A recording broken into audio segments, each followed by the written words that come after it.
Murgatroyd and Elliot are doing some scheming. So they're doing some planning and chatting at the edge of the Salwood, where you guys have snuck back a couple days. Jack, you I guess we should fill Jack in. So Jack, after you dropped the orcs off on the borderland, you started hoofing it back to Liliander with the guards. When you arrived in Liliander, they told you everything that had happened. They let you know about herpes and everything, that he killed someone, and then Arwen arrested him, and now he's in jail. And they told you that the rest of the party had been sent to the outskirts of Liliander, to the outskirts of the Salwood, and that you are also to be sent there. Some more guards joined your kind of retainer, and you guys all hoofed it to... Huh? Can I ask one question? Yes. Since I was clearly not involved in this nonsense, that town that I had originally been brought to, where I lost the axe, is that on the way to, or a slight detour to, where they would have been dropped off? No, it is not, unfortunately. Okay, then I guess I get escorted out. You do. On your way to being escorted out, you happen upon one evening, as you and the group of elven guards escorting you are walking along, an elf stumbles out into the path, clearly lost. The elves attempt to speak to him, but he speaks to you for some reason in Anurian and starts asking you directions. And you're like, dude, I don't live here. I don't know what's going on. And then he says, it's me, Elliot. Elliot's disguise was so good that you did not even recognize him. But he says to you that they're waiting for you on the other side of the thing, and except they were looking for the last card, and I had to tell him that you had the last card because otherwise they were just going to keep going into the Salwood and not find it. So, fast forward to 4 days later, you guys are all standing at the meeting spot just outside the Salwood, probably just over a little rise, so you're out of line of sight from the woods itself. And the party is finally back together again, except minus herpes. I take the card and I put it in the deck. Excellent. The deck ripples. No one draw from the deck. The no deck one ripples with arcane energy, and then now it's complete, and you feel the sense of tremendous power in the air. And you, just as Jack is saying, no one draw a card from the deck, you all kind of feel your fingers twitch involuntarily, and you have, just for a split a second, the urge to draw a card from the deck. I'm going to say that Valhalla, you see, even raises a hand outwards and then closes his fingers into a fist and lowers it back to his side. We should probably get this deck back wherever it's supposed to be before we start drawing cards. Check 1, 2. Jake just showed up. So don't you dare. Nobody is drawing a card. I just said that. Well, I agree. Jack agrees. High five. So, where are we at? You're where the pink arrow is pointing. Okay. Oh, so, you're all outside the Salwood. You're all back together again. We met up with Jack? Yep. Remember you met him on the road? Oh, yeah. And you arranged to meet at a meeting place? You're at that meeting place. However, when you guys get back and start the talking, Valhalla says, well, we're free from the Salwood. I got shows to do. And he and Sublime take off somewhere to go do a rock show. Typical. Although, just before he leaves, he says, sorry, sweeties, but, before I go, maybe just one little draw? Just kidding. And then he scampers off. Sachets off? Sachets off. Swaggers off, yeah. Skips. He frolics. Does the Mick Jagger chicken walk off. All right. Well, let's get back to Five Peaks. I think we should just celebrate for a while. Party. No. Longer celebrating, longer chance someone do something stupid. I leave for 10 days and you nearly murder man. Oh man. Yeah. One So- of you is in jail. Yeah. Yeah, we're still not happy about that. I'm happy about that. Really? You're pleased about Herpes being in jail? I'm not pleased that it had to happen, but he got what he deserved for what he did. See it's tough, right? Because Herpes he's like one of our party, right? And like what he did kind of put all of our heads in a noose, and what you, Arwen, did was, redirect that. Like I get it, but you really made sure that he was accountable. Like, what would have happened if we had just scarpered from the scene there? Arwen would have stayed behind and went to jail, and Crystal would have made a new character, which I did suggest at one point during our last session. But I mean, I'm fully in character here, right? Like, why would Arwen have stayed behind? Like, out of her sense of morality, like somebody has to pay. I think Jake means at the very first Yeah. scene, at the when you guys were assaulting the Baracked and you first arrested Herpes, just yourself. Yes. So the only people who knew what was happening was the Rod Stewards, the Baracked staff, and the merchants that were in the alleyway. Well, I tried to get him to stop attacking several times, and the only way I could stop him was by dragging him out by force. There was backup guards coming, and from the look on his face, he was going to murder everybody there. I understand that. What I'm saying, like, I'm not saying that he should have attacked, or like you shouldn't have stopped him, or he shouldn't have stopped. What I'm saying is, like, if we had just booked it, like, would the Baracked staff have known that we were part of the Rod Stewards? I guess I'm thinking back to, like, when we were in the temple and I offended Jack's god, and Jack didn't hold me accountable for my actions. He just sort of did what he could to make things right there. Granted, that's a very different situation. Yeah, I bet if you had have murdered his god, it would have been a different thing, but when I got him to the courthouse, I made a deal with the people at the courthouse, and all he had to do was sit a couple nights in jail, and then we were all going to be free to go, and he couldn't do that. That's when he started killing people. So it's not like I didn't try to get him out of it. There was several times that I tried to get him out of it, and he just kept digging deeper and deeper. Hey, I'm with you. Once again, his actions put all of our heads in the noose, and you made the unpopular decision to act according to the laws of the land, sort of thing. You took all of our heads out of the noose, but made sure that Herpes' head was on the chopping block. You know what I mean? A big reason that I did that as well is because Herpes had already gotten me banned from the Solid for 100 years. And if I didn't bring him back, then I would never be able to come back and see my family ever again. And I thought that was just too much to give up on someone who is as reckless as Herpes that I've only known a couple of months.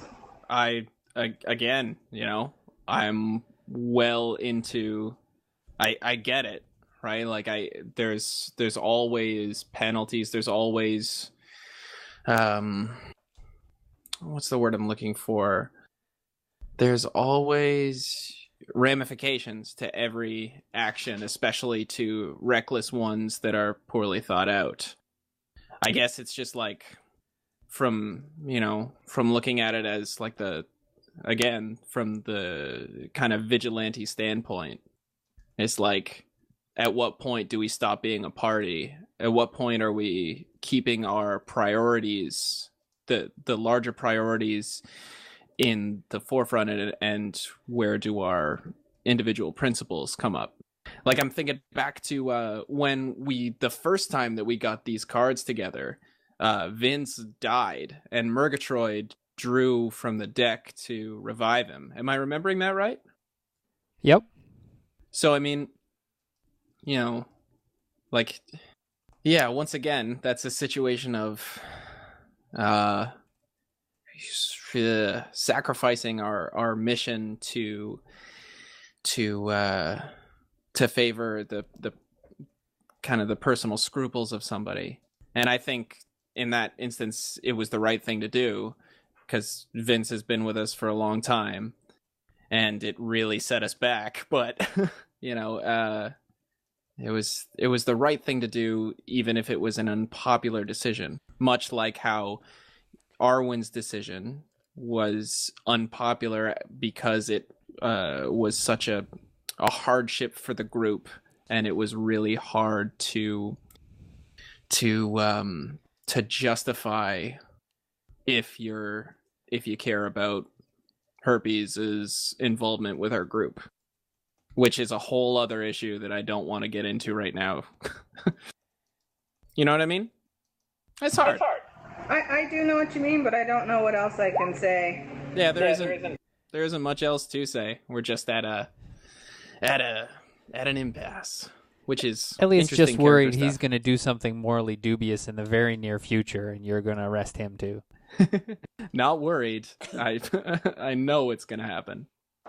I don't know why that would be. The circumstances that led to the herpes thing were very specific things that happened over like a period of 3 weeks.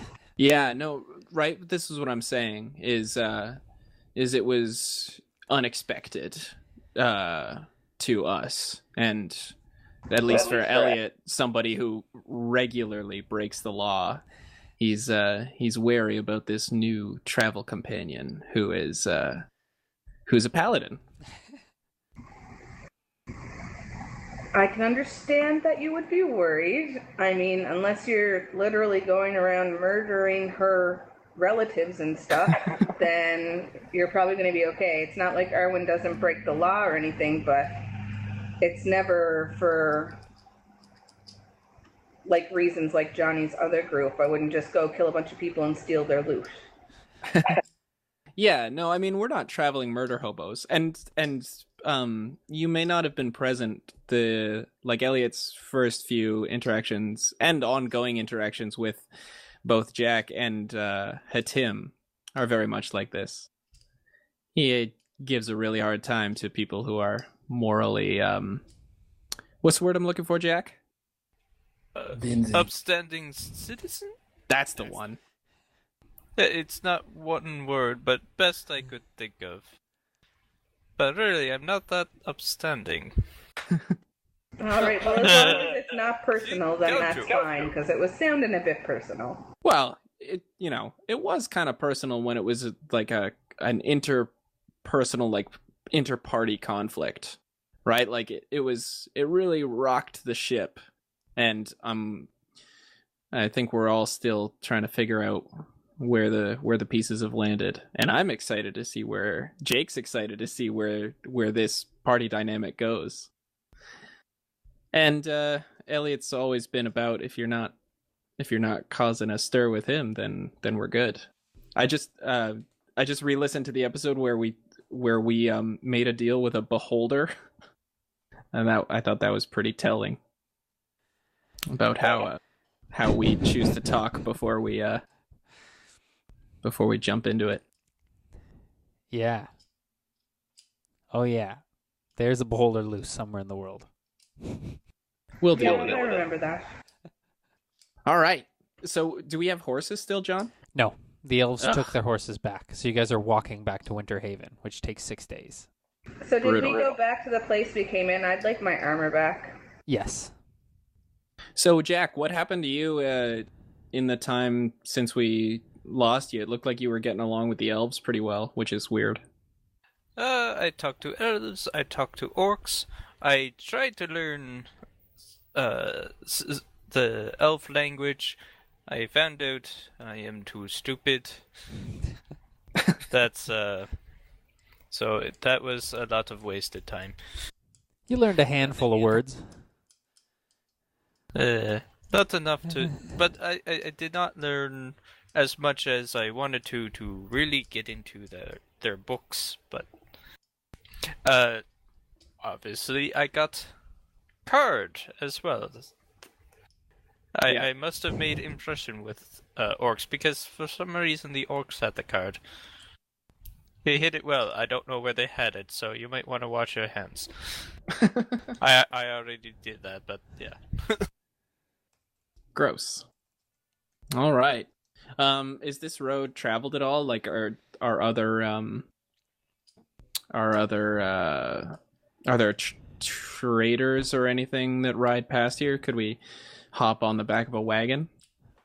Maybe. Blank. No. After a day or two, you reach kind of the road that leads to Winterhaven. But any trade that's going on it is going the opposite direction, up to the fort. You guys remember the fort that was completely burned down and destroyed? Yep. Yeah, that's where they're going. Jack is happy to be out from thick trees and twisty vines. I'll second that. I would imagine so, yes. I mean, the greenery is nice, but after a while, it's nice not to fight to walk. It's true. All right, so are you guys doing forced marches? Are you stopping to hunt? Are you eating trail rations? How would you like to spend these 6 days from traveling from the Salwood back to Winterhaven? I'll find us some food. Yeah, I think we should. Cocaine is not food, Vince. I think we should hunt and camp. Like it's 6 days of like. It's 6 days of hunting and camping. Yeah, I think that's fine. Yeah. Can I get can I do what would it be, a nature check to kind of estimate how many days left we have in the contract, I mean? Oh, you know how many days. While you were chilling in the Salwood, you had access to Anurian calendars. So, as of right now, you have 38 days before the contract expires. Cool. All right, so Jack is eating trail bushes. All right. Who is who's hunting and who's gathering? Jack will gather. All right, nature checks for who's ever doing some hunting. Excellent. Jack, you are able to find a bunch of edible roots and berries and fungus, as is your wont, as well as some delicious sweet grass that you're like, oh, this stuff doesn't grow in the Salwood. This is all plains grass, so it's good for you, not so good for the rest. But with a roll of 16, you're able to acquire 2 meals worth of food, so you can feed 2 people. I love you so much, Vince. I'll wait till you say what Arwen found, actually. Oh, God. Okay, this is brilliant. This is great. All right, so... Elliot, what are you doing, by the way? Is someone setting up camp, or are you guys just gonna... I'll set up camp. Perfect, because make a nature check, please, Elliot. As Elliot is... Whoa! Nice. Perfect. As Elliot is kind of setting up camp for the night, he happened to find a bit of a sunken cave into the ground, a place where there was a bit of a hillock or a moraine, and this bit of a cave entrance going to there. It's empty and it's dry, which is great because as Elliot kind of happened upon it and it was like score, you start to hear off in the distance the sound of rolling thunder, and in classic Coen Brothers style, Elliot looks in the direction of the sound just to see lightning raking the horizon. So there's a massive storm blowing up. Oh boy. All right, so I'm gonna do Arwen. Or quickly, Jack. Jack comes back from his gathering with an armful of some stuff, and he sees Elliot has a little fire going in the back of this cave, and Elliot's all like, "Hey, Joyce." Murgatroyd is already fast asleep, snoring like a chainsaw, the medieval equivalent of a chainsaw, which I guess is two burly dwarfs that are swinging a big saw back and forth. Arwen. You hear the storm and you can feel the hairs on your arm standing up as though it is going to be a one doozy of an electrical storm with lots of thunder and lightning. And as one particularly raucous roll of thunder cracks out through the sky, you start to think, maybe I should turn back. I don't know if I'm going to find anything. These woods seem to be particularly deserted from any type of small woodland creatures, which is a little bit puzzling to you. You hear a sound, like a pitiless little crying sound, just on the very edge of your very keen elven hearing. I investigate. All right. Make a stealth roll, please. Why do I have to sneakily investigate? You don't have to sneakily investigate. I was just assuming you'd be sneakily investigating. All right. It's a little difficult for you to stealth in your full plate, but you're moving through the woods quietly enough as an elf, and you happen upon a small run, an animal run, which you bend down and you recognize wolf tracks. You follow it, growing closer and closer to the tiny bawling sound, like a pathetic little mewing sound. And you round a large tree trunk and see a big mother wolf dead in a wolf trap, and a small wolf pup kind of nosing at the dead wolf mother. Oh my goodness, I'm so excited. I approach the wolf pup and attempt to console it. All right. The pup kind of immediately in fear runs around behind its mother and gives the tiniest little growl at you. Make a nature check. Or how are you trying to soothe it, I guess? Are you trying to use nature or your charisma or what? I guess nature. Oh, Arwen gets the crits. That's great. Start of the game, Vince gets a crit fail, and Elliot and Arwen both get crit successes. Nice. So, Arwen, you drop your bow to the ground and quickly remove your helmet, and bend down to one knee, putting your hand out, making soothing sounds to the wolf pup, speaking in the Elvish tongue, which by and large is better suited for soothing animals. And it eventually comes towards you, curious.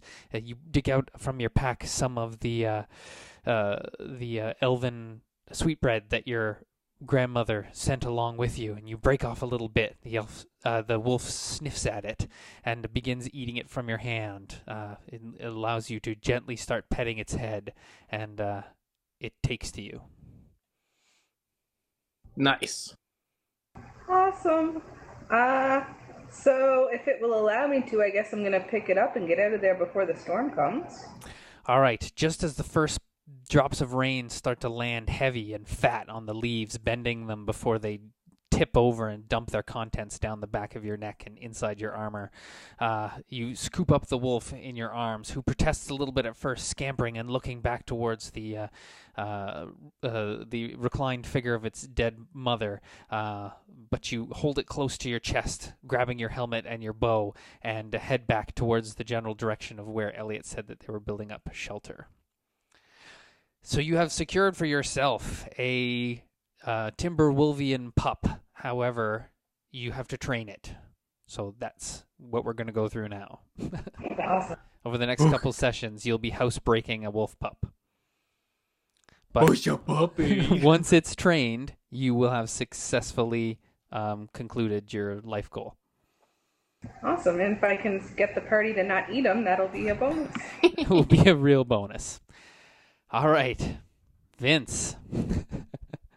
Who's a good boy? You decided for some reason, Vince, that you were going to go out and find some stuff to eat. You're like, I know what's good to eat. I'm good at finding things.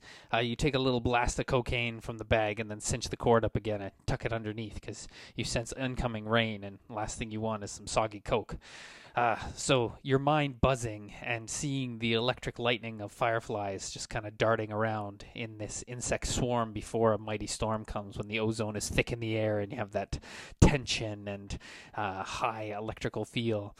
You, with your enhanced arcanic sense too, sense that there is some arcana behind this storm, that there is some magic brewing here. And you promptly get extremely lost. You're totally turned around. You walk around for quite a bit before the storm hits, and hits hard and just starts pouring rain. You thought that the trees would be some shelter. You'd be able to hide under the canopy of leaves, but the rain is coming down so hard and so thick that it's just leaking through everywhere and driving through in the places it's not leaking through. You're completely soaked. You're helplessly lost. You cry out for help, but it seems like every time you're yelling, you're like, Ellie Boom! Thunder cracks out around you, and you can see lightning striking nearby trees. You guys are in the very heart of this storm.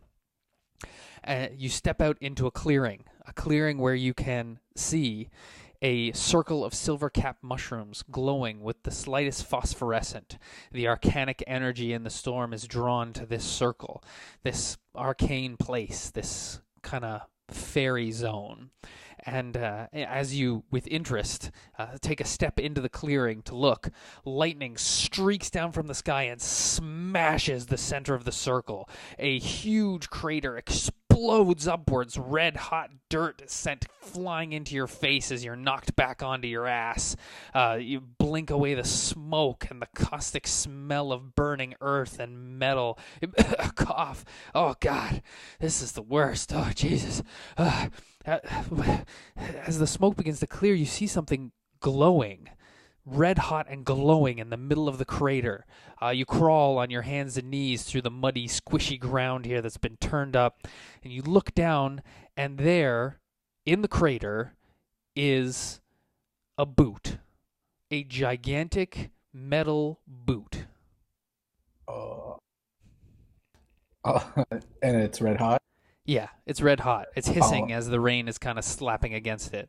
All arcana, the boot. All right. You slide down into the crater, it's only about 5 feet deep, but it's really wide. So you're now covered in mud. You get close to this thing, you can kind of feel the heat radiating off it, and you open up your arcane sense, and you're like, yes, this thing is radiating magic. And now that you're close to it, you're like, it's not a boot. It's part of a statue. It's from just about above the knee to the foot of a statue, and it's made, it looks like, of twisted metal, and then armored plates over top of this twisted metal. Is there any way I can kind of dig it out with my trident? Yes, easily. You take your trident and slurp it into the mud, which is now, the water's kind of running down. This crater is starting to fill up with water, and if you had left it any longer, the thing might have been submerged and buried and then lost forever. But with your trident, you're able to kind of pry it out, and oh, Jesus, it's still hot as you get it into your hands. But it's large. It's slightly larger than man-sized. But you get it, and after a few false tries of trying to get yourself out of this slippery, sloped, muddy-sided crater, you use the trident to dig yourself some footholds, but they quickly fill in with mud again, and it takes a little bit of effort and doing and whatnot, but you get yourself up. You roll onto the top of the crater, lying on your back in the mud with this statue part on your chest.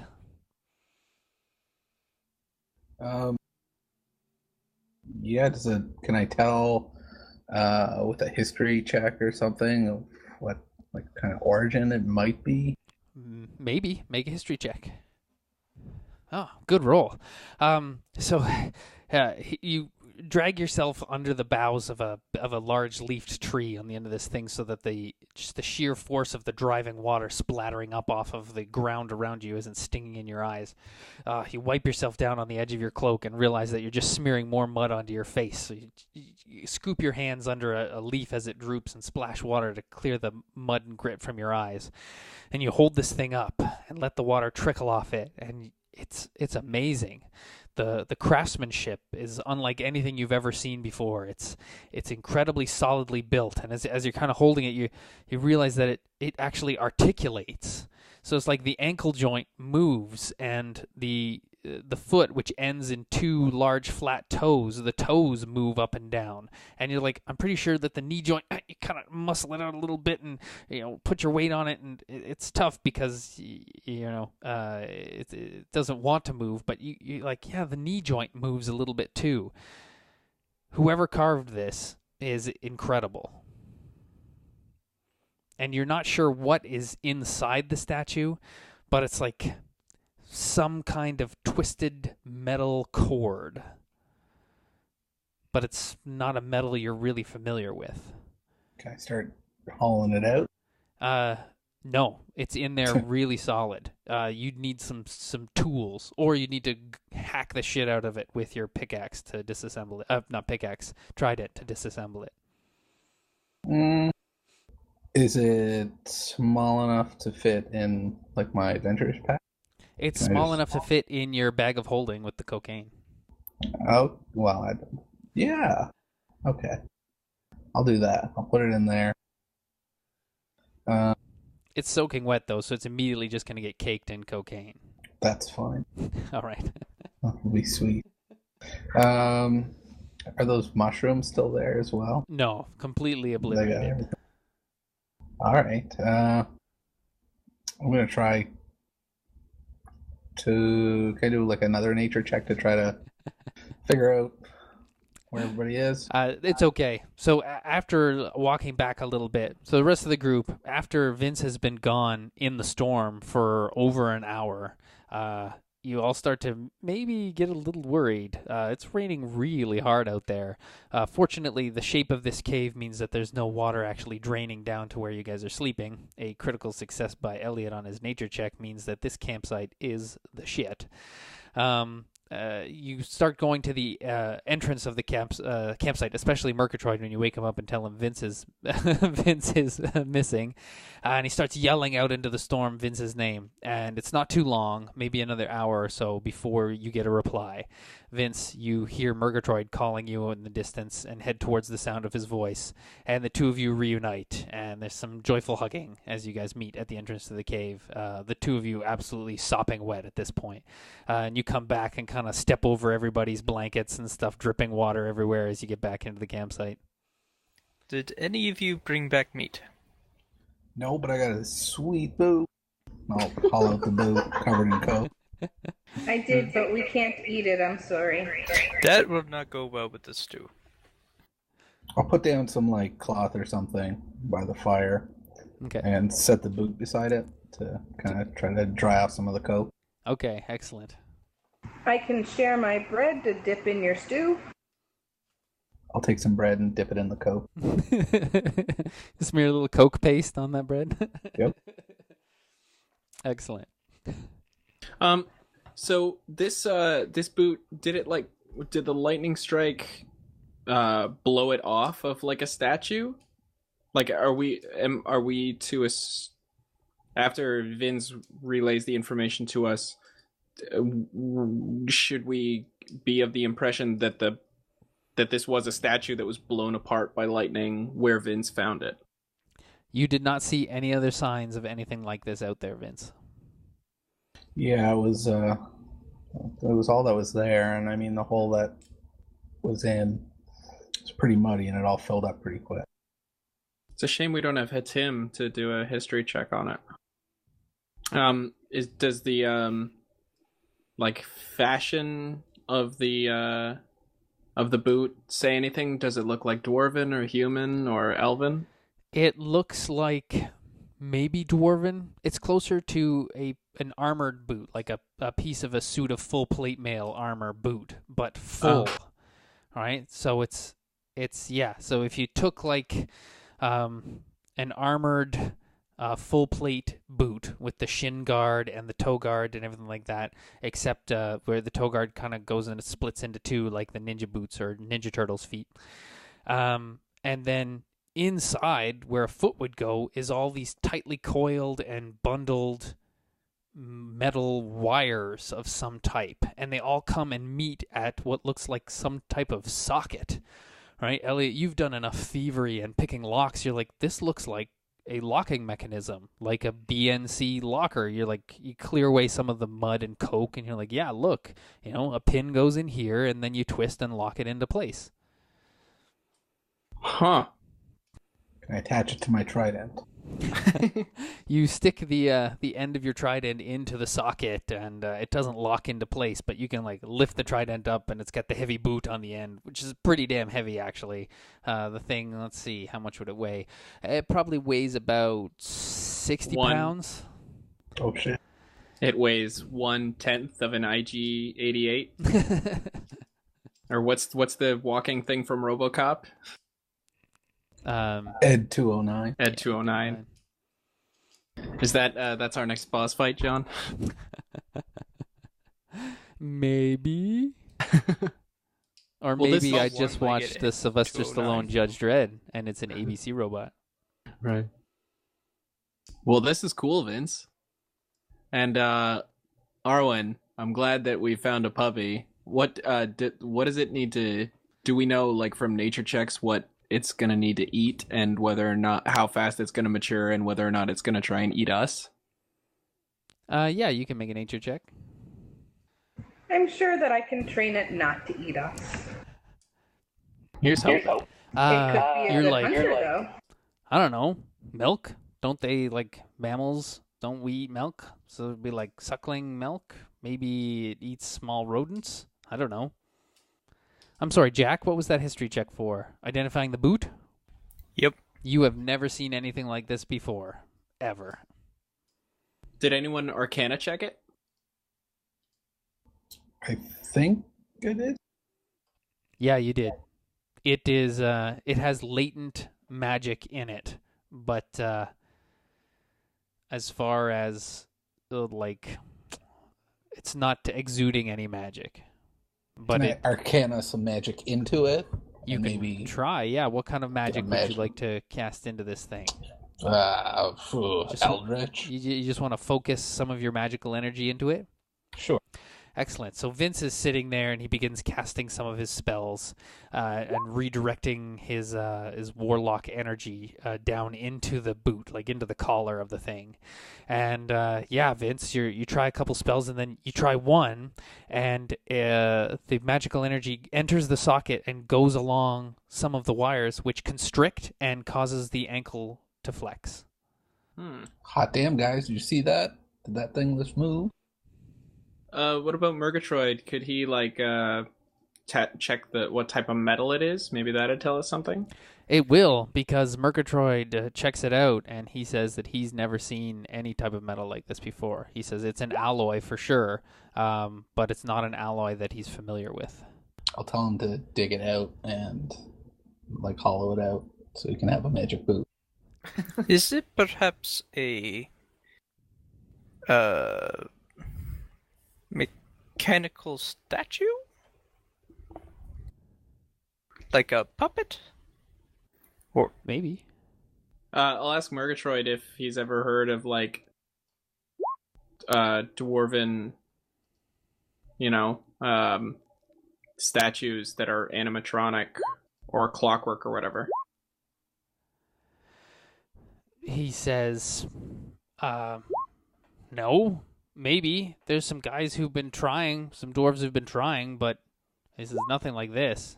This is pretty complex, even for dwarves. Weird. Vince, don't forget that the other end of that trident should be used for the trident piece we stole. Yep. Awesome. Double trident. I guess that'd be a sextant? LOL. All right, well, I'm gonna bed down. Sorry, Jake. That sextant joke was actually pretty funny. Thanks, I John. was just typing something. No problem. Hello, is this thing on? Making my roots and whatnot into a stew, would that feed any more people? Yes, you can double it, so it'll feed 4 people. Okay, so I got enough food here for 4 people then. Mr. Cocaine is probably not going to eat any. There you go. I sent you a picture of what the boot looks like, if that helps anybody out. I'm okay. I ate a little bit of elven bread earlier. No, eat. You must keep up strength. Well, only 4 people can eat, so I want to make sure everybody gets to eat something. I'm not eating any of this garbage. Well, if that's the case, then yes, I will eat, and I will share mine with my new pup. He's happy to have some, and then proceeds to pee on your blanket. No! Adwolven pup. I pick him up and move him off of the blanket. Alright, he just kind of looks at you with a happy look on his face and pants his tongue hanging out. That's a Ninja Turtle foot. Yeah, Murgatroyd says, I could clean it out, but, it takes some tools. He says, look at these, tiny little screws and things on here. This is precision. Somebody took a lot of care to put this thing together. You found a magic boot? Oh, there he is. Yeah. I sent you a picture. Did you? Like, email? Yes. Ooh, looks like a Warforged boot. Damnedest thing. We're not in Eberron, are we? No, and you, as Murgatroyd, have never seen anything like this before. All WTF. Be like, Vince found it in a flash of lightning. Therefore, it's mine. All in mine. a flash of lightning. Yeah. And Arwen has a puppy. I'll trade. I'll see if Arwen wants to trade the boot for the puppy. She does not. She has little interest in the boot, strangely. I think she's too excited about the puppy. Is it a single boot, or is it like a set? Just one. It's like not really a boot, it's like off a statue or something. Or a giant puppet, as Jack surmises. Yeah, I put some magics into it and it moved. Does it look like it would fit Jack's feet? Because it's got 2 hoof areas. The boot itself is full of, twisted metal in the shape of wires and fibrous stuff. So you'd have to empty it, and then you'd be, you just have the shell. But from your mechanical know-how, Murgatroyd, you're kind of turning this thing over, and you're like, in order to empty it, the first thing that has to happen is you take the shell components off. You're like, if I had a number 8 hex bit, I could start disassembling this thing, but it's a pretty precision piece of toolage, so you don't carry that with you all the time. Right, my mining pick / hammer multi-tool wouldn't do the trick. No, I'm afraid not. Alright, well, I'll let them figure out what they want to do with it. Beauty. All right. Elliot is already bedding down. What is our bearing? Where are we headed, or what's going on? You're headed back to Winterhaven. You had to seek shelter because there's a terrible thunder, lightning, and rainstorm going on outside. Jack was able to find some veggies and mushrooms to make into a very thin soup. Otherwise, you're going to have to use one of your rations. Can I spice it up with some of the liquor that I would have got from Rando? Yes. Our cart is in Winterhaven, isn't it? Yeah. Cool. How long are we expected to walk there? 4 more days. Dang. All right. So I have 3 mini kegs. How much? Just I'll use 1 mini keg's worth. You can use a whole mini keg. The soup is like cooking it in a helmet. If you add the mini keg, there'll be more alcohol than there is soup. Or was that the idea? That's probably the idea. I would not let him add it directly into the soup. If he wants that, he's going to have to add it. into his bowl before I give him soup. I keep trying to pour some in there. So, in the end, Murgatroyd I says, smack fine, your I'll hand add with it a to my spoon. own. And Murgatroyd takes one spoonful of the soup and puts it in his bowl and then fills the bowl the rest of the way up with booze. Yeah. Okay, perfect. Oh, Lordy. And every half hour, Arwen would like to take the pup to the edge of the cave and stand there with it for 5 minutes to see if it will pee, and if it does, be very reinforcing about that good behavior. Okay, make an nature check, please.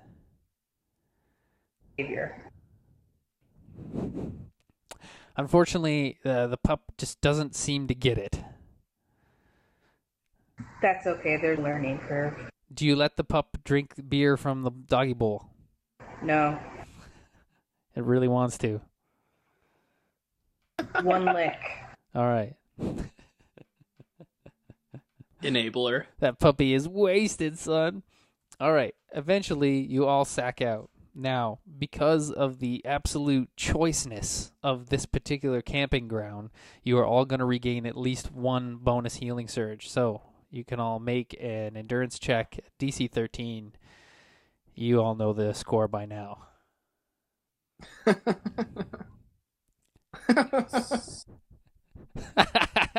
Classic. Everyone rolls in the single digits except Murgatroyd, who blows it out of the park. Oh, almost everyone. So, if you succeeded, you regain your con mod +1. If you failed, you regain 1. But because it's such a great and comfortable camping site that Elliot found an additional 1, so you're going to regain 2 no matter what. But now, through the night, I'm going to roll a 6-sider, and the third person whose name is along, Elliot. So, Elliot, something's going to happen to you. Yay! 1, 2. So that's second thing up. I'm going to say that your belt, your leather belt, is chewed and destroyed by the puppy. All right, in the morning. Just, God damn it, Arwen, put a leash on that thing. And I'll cut a segment of rope off of my line and tie it around my waist. And unless the belt's not part of like the ensemble that I can magically restore, is it? No. Yeah. I'll look down and sigh at the at this shitty rope belt. And now you're like, oh, your daggers are hanging weird because they don't sit right on a rope. Arwen apologizes for the pup and says it's just a pup. We should put it in jail. We should eat it. Too soon.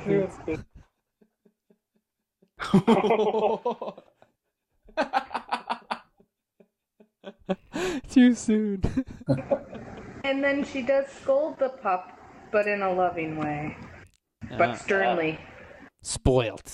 You pull that dog run. Okay, so you scold it in a firm but not too firm way. Excellent. All right, you guys grab some leftovers, which in Murgatroyd's case is just some more booze, and you head out. So, I have other belts in my inventory. Excellent. So you have to go to your backup belt, which is brown instead of black. So you're like, ah. Ugh. I've got. Oh yeah, you bought multiple full sets of clothes. I don't know what a carnelian is. Me neither. Somebody do a Google image search. Carnelian is a gem. Oh, so it's like a swag belt. Oh, it's a red gem. How did you know that, Jay? I took a Rocks for Jocks course at university. What? You really are a dwarf.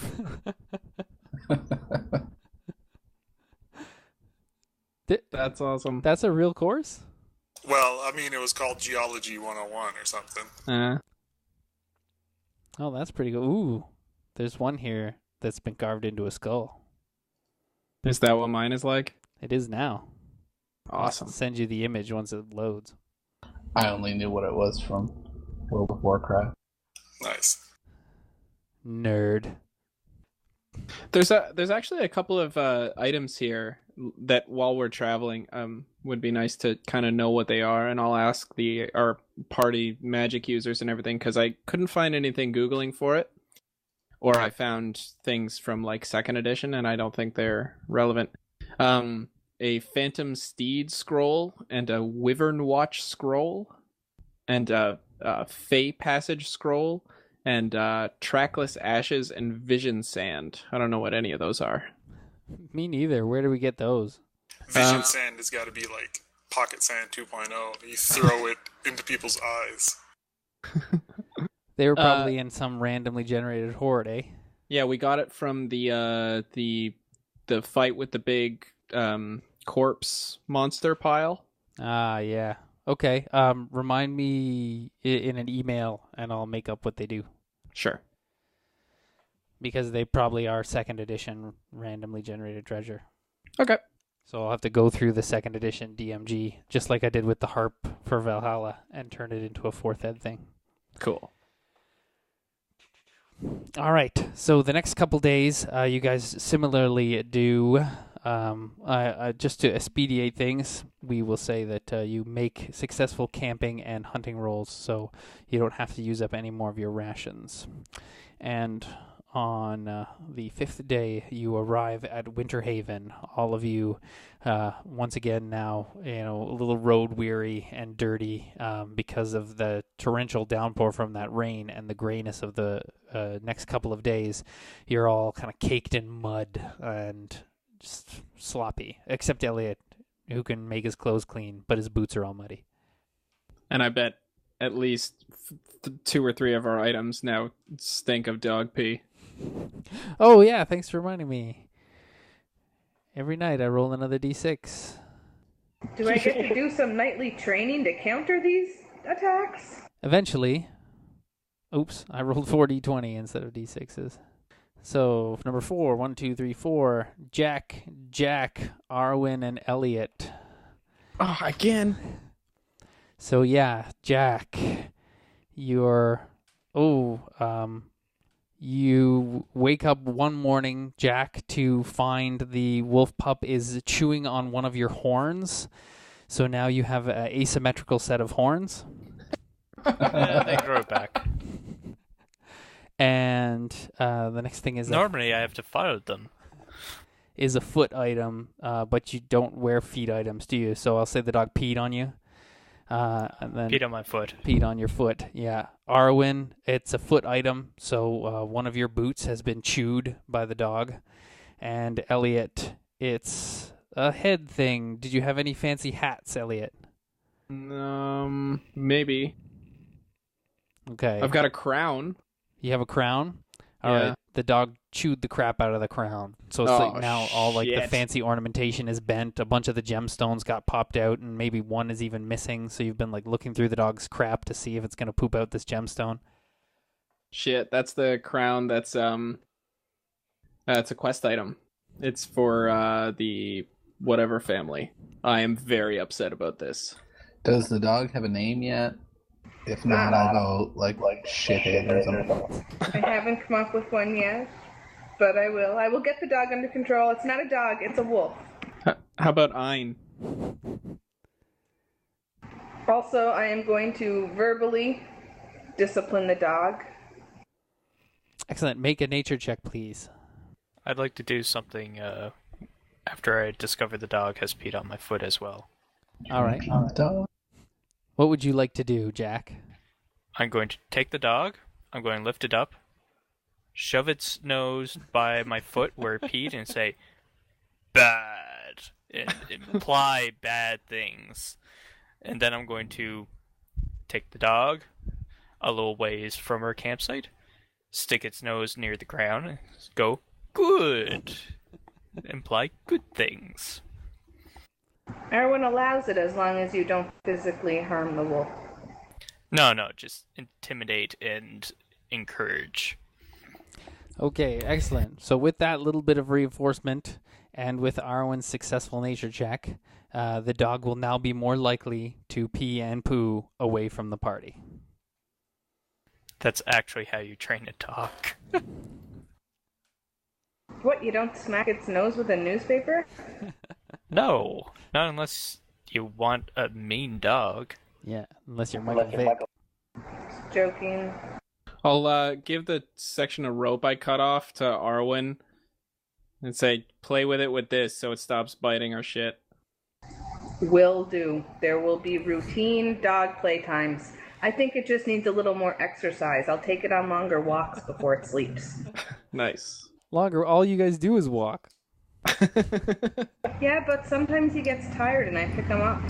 Fair enough. So Arwen ties some knots in the rope and introduces some fetch and tug-of-war play to help tire the dog out.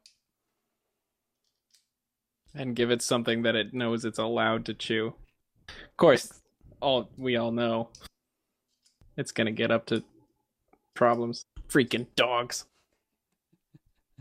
All right. He's going to be a good addition to the party. He just needs some training. There's 1, 2, 3 things I don't like. Dogs, children, and John, what did Spike say? Women. Yeah, dogs, children, and women. It's not a dog. I mean, it looks like a dog. It's a canine. Anyway, All right. Wait, do they have Winterhaven we're at, John? yes. So shortly after sundown on the 5th day, you come upon the outskirts of Winterhaven, and you trudge through an extra hour of walking through the dark, heading towards the torches that are lit outside the gates proper, just so you can arrive at the town and not have to camp out one more night. All right. It's our wagon is there somewhere. Yeah, here I'll throw you over to the Winterhaven map, there yous all are. Oh, guess I can take herpes off this map. Sigh. And who's this? Oh, that's that other guy. Padraig? Nope. Jack's alternate character for a while. The Elven. Rando. Nope. The other alternate character. What? When he was the elf warrior. Shield guy. Shield guy, yeah. Oh, yeah. I remember that. Going out in a blaze of glory guy. Was it a blaze of glory, or was it just a sad death? He was pretty sad. He bought you guys time. All right, you reach Winter's Haven. And, of course, just inside the front door to Winter's Haven is the fabled inn. Yeah, it's like a famous inn. It's not on this map. Because, there we go. The Rafton Inn, that's what it's called. Thank you. It's number 2, so right over here. Where Sublime is. Yay. Let's move Sublime off this map. So that's where Sublime left your guys' wagon. Awesome. Sorry, I've missed what time we arrive.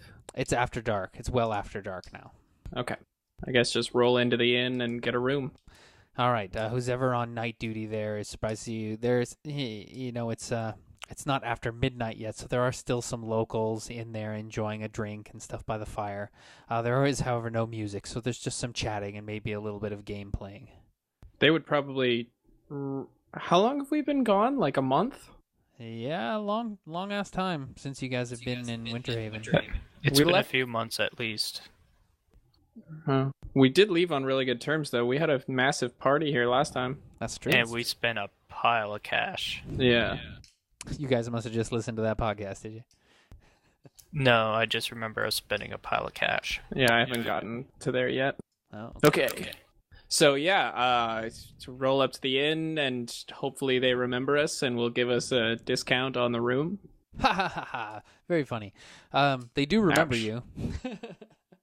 And they're happy to see you once again.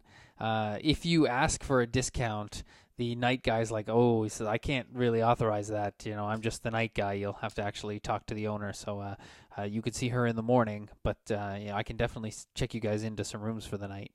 Cool. Pet's gonna be a problem? he says, "No, I don't think so. We'll just Good. keep you on the ground floor." He's nervously looking back and forth between you and Jack as you're talking about pets. And I'll Not me. scratch Jack behind the ears and say he's housebroken. The guy nervously laughs like, "Ha ha ha! Yeah, good one. Okay, yeah. How many rooms do you guys want?"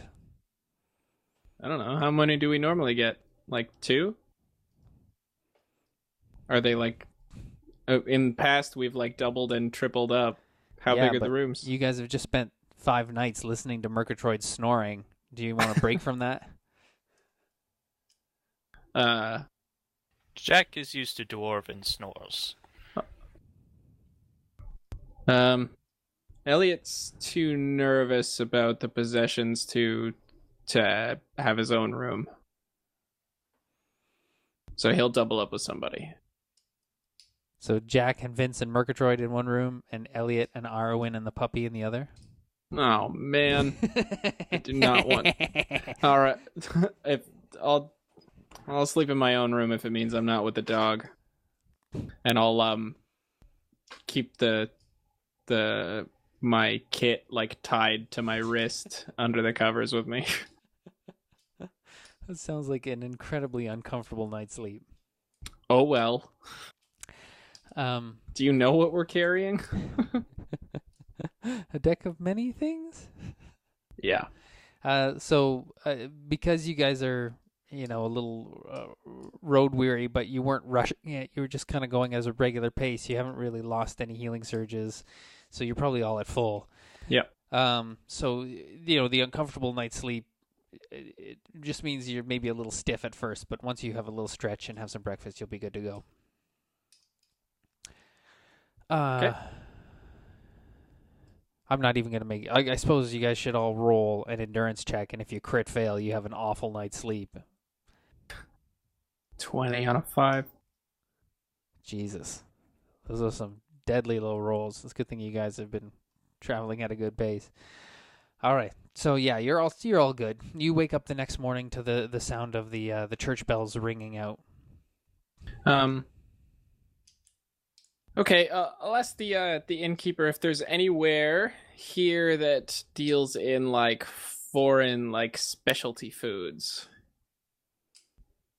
She looks a little bit confused, and she says like elven or dwarven foods. Something exotic. She says, I don't know. You'd have to peruse the market. All right. We also need horses. Go to the stable, I guess. Look at that. I just decided that market day was going to be the middle of the week, and today is the middle of the week, so it's market day. So as you kind of poke your head out the front door of the inn, Area 3 here is just full of stalls, carts and stalls, people setting up, getting ready for the morning to sell things. And you can already see some crowds of people kind of wandering around looking at different vegetables and jazz. Cool. Is our cart out there? Can we set up a stall and sell our extra garbage? Yes, if you'd like to, you can attempt to do that. That's a great idea. I'll see what I can get for the boot. No, don't sell that. Something tells me it's going to be important. All right, so who is... Excellent. Who's doing what? Jack is going to the church. The priest is very happy to see you again, Jack, and welcomes you with open arms. I give him a giant hug. Yeah, he at first he's like, "Oh," then he gets into it.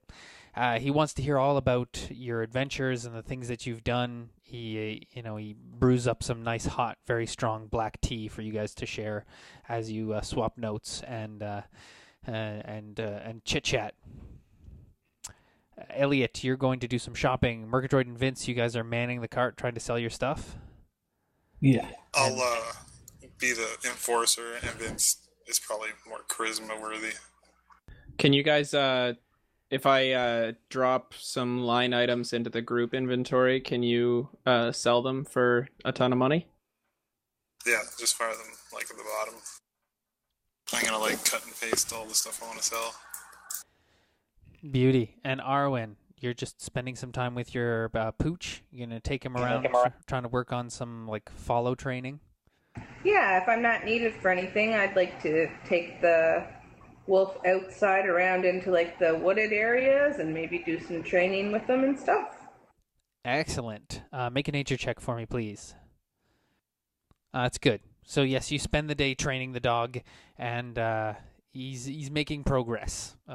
It is a time-consuming thing training a puppy, but he does well today. Awesome.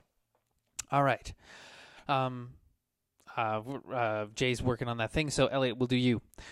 You are perusing the shop carts, and oh, wow, wowzers.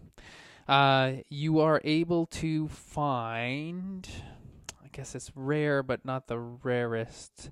So there's a guy from the Jurek Highlands, and he's like, "Hello." Oh boy.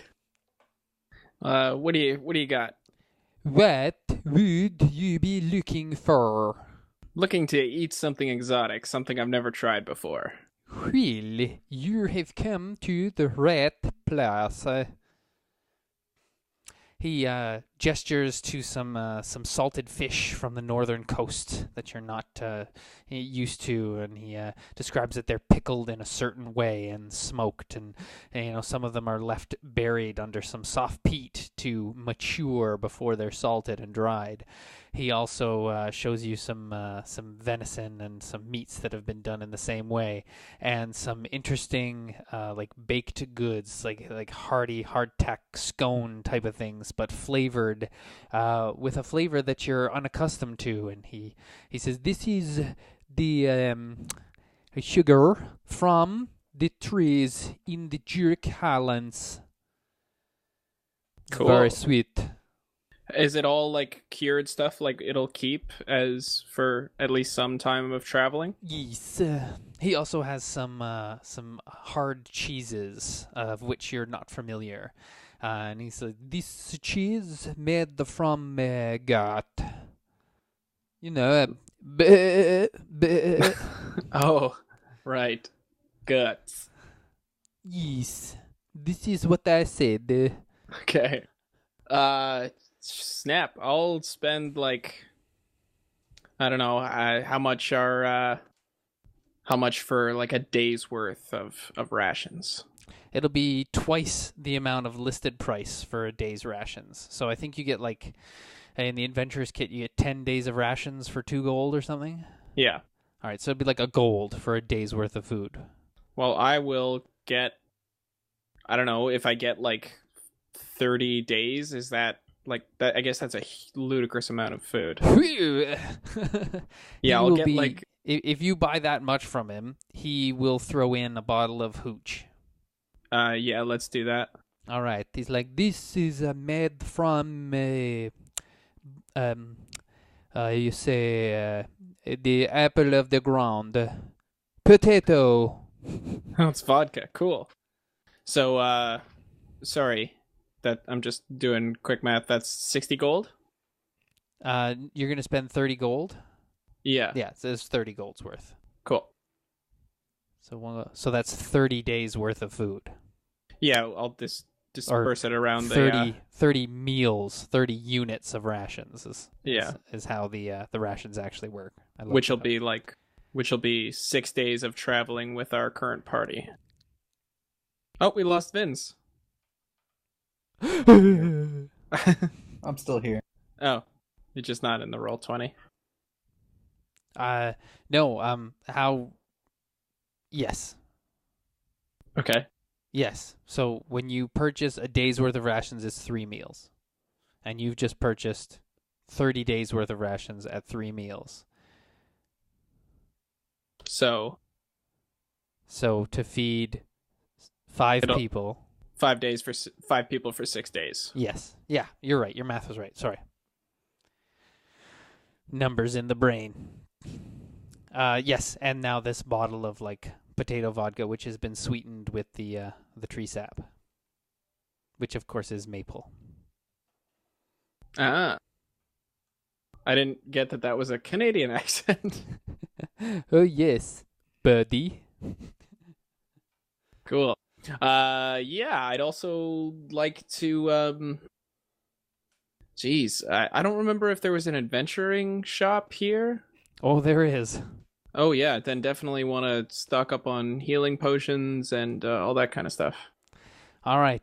When you go back to the magic shop, that guy is really happy to see you. He's where you guys spent Oh yeah. all of your money last time. Yeah, I remember this. Yes. So he has had time to brew 4 more healing potions. Sick. The good ones, right? Yes, of the good ones. Okay. Well, I'll definitely be getting those, and let's talk about we have time. It's going to take us like a week or 2 of riding to get to Five Peaks. It depends if you go overland or if you go back through the dwarf tunnels. The dwarf tunnels were much faster, if I remember correctly. They were. The dwarf tunnels shaved like 10% off your time. And we can ride through those? No, you have to walk Okay. through them. But we could. They're like straight. They're relatively unhilly, relatively flat, and there's no wandering monsters or anything. Right. Okay, well, want to do a couple of quick things with him, like see if he'll if he's interested in the this gold transmutation potion. I guess it just turns stuff to, yeah, I'll probably keep that. It's kind of neat. I guess should I just look in the the PHB to see what kind of cool stuff is in there? For the magic shop? Yeah. No, Oh. because he doesn't have everything that's in there. Okay. Mostly I'm looking for, like I said last time, I definitely want to buy like shurikens, and I want to buy, some kind of rope with a grappling hook that's, like a homing grappling hook or a retracting rope, that kind of thing. He does not have shurikens. In fact, he doesn't even know what that is. Oh. And he does not have any enchanted rope that has a homing grappling hook. Okay. Smoke bombs. He's got like the closest thing would be a +1 rope. So it means a rope that can't break. Okay. Smoke bombs? Yeah, he's got smoke bombs. How much? Smoke bombs will be... Okay, a smoke bomb is going to be 5 gold, and it will fill 1 square with smoke that completely eliminates line of sight and lasts a certain amount depending on if there's wind and whatnot. Okay. And you have 5 of those? Yeah. Okay, I will take the 5 smoke bombs for sure, and the 4 health potions. Okay. So, how much is that going to come to? 225 gold. No problem. And then I guess I'll pay Padraig a visit. Okay. Yeah, his offices are, of course, open. Much like the house from before, you wander up and someone is there to meet you at the door. One of his fancy men, probably Julian, who seemed to be doing most of the clerical work, and not very happy about it. But he's like, "Oh," he says, "you're back." He says, "This is great. Yeah, the master will be pleased. Come to the sitting room." And this time he kind of leads you the short way. It's like a little door, kind of half hidden in some of the paneling that he just swings open casually, like he's not even trying to hide it. And it leads to that little fancy sitting room area. He bids you to sit down. And there's a similar selection of tasty cookies and little, candied dates or something, as well as he gestures towards the cart filled with drinks, and he just tells you to help yourself. And then he proceeds to go over to a large desk and get back to some of the work he was working at before he spied you coming up the walkway. Okay. So Padraig's going to come at some point to talk to me? Yeah. So it doesn't take too long. Minutes later, Padraig kind of enters. And you see he's just dabbing the last of his breakfast off of his face with a handkerchief before he tosses it onto onto just a chair, random chair there, to which Julian kind of sighs and rolls his eyes. But Padraig comes and sits down, pops a couple candy dates in his mouth, and he says, "You're back. It's wonderful. This is good to see you. Did you have any success with the deck?" Yes, we did, actually. You've got the whole deck. Oh, can I see it? I know. We made a deal. We made a fair trade. Everything like that. I spent so long looking for it. I just want to see it. As an aside, I want to try and remember everything about this guy. I remember him being trustworthy. I remember him having, like, he had ties to he wanted to fill Gardmore Abbey with paladins again, if I remember that correctly. He wants Winterhaven to be a bigger city. So he wants, to become a bastion in the north. He wants, because right now the largest, most northerly city is like 2 days south from here. But with a little bit of work, Winterhaven could be a city, and it could be the most northerly city in the Anurian Empire. Right? This once little outpost, which has grown into a town, could very quickly and easily become a city. Right. Unfortunately, we already took it back. As soon as we got it, we made a straight beeline for the dwarf's home to get his mine back. He says, well, I should have expected it. He reaches over and grabs some nuts and pops them in his mouth and another candy date, and then he, just gives you the nod and slides the bowl over as if to offer you some nuts. I understand. But when we left him, he knew that we were going to the Silewood? Yes. Okay, so he knew that we, lost it already. Yes. Yeah. Yeah. Okay, so... But I want to... So we spent some time in the Silewood. We were actually in the capital. Do you, His eyes kind of widen at that. He said, they let you into the Silewood? That's impressive. You must have some sway. We did. Oh. Yeah. We had some unfortunate business with one of our party. He angered the locals. He attacked some guards and then killed a guard, and then he evaded trial. It was a real mess. Frankly, we're lucky that we weren't all put to death, but that's where we're at. He says, yeah, the elves can be real hard asses.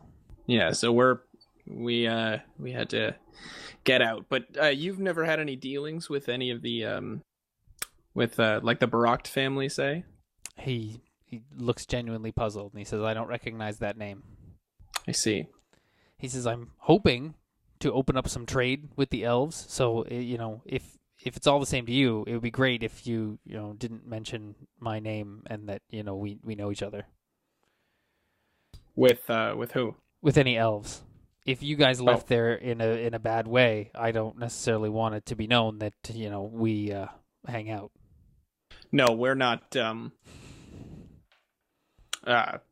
we have no contact with them anymore. The one elf in our party that is likely to go back is banished for 100 years, so.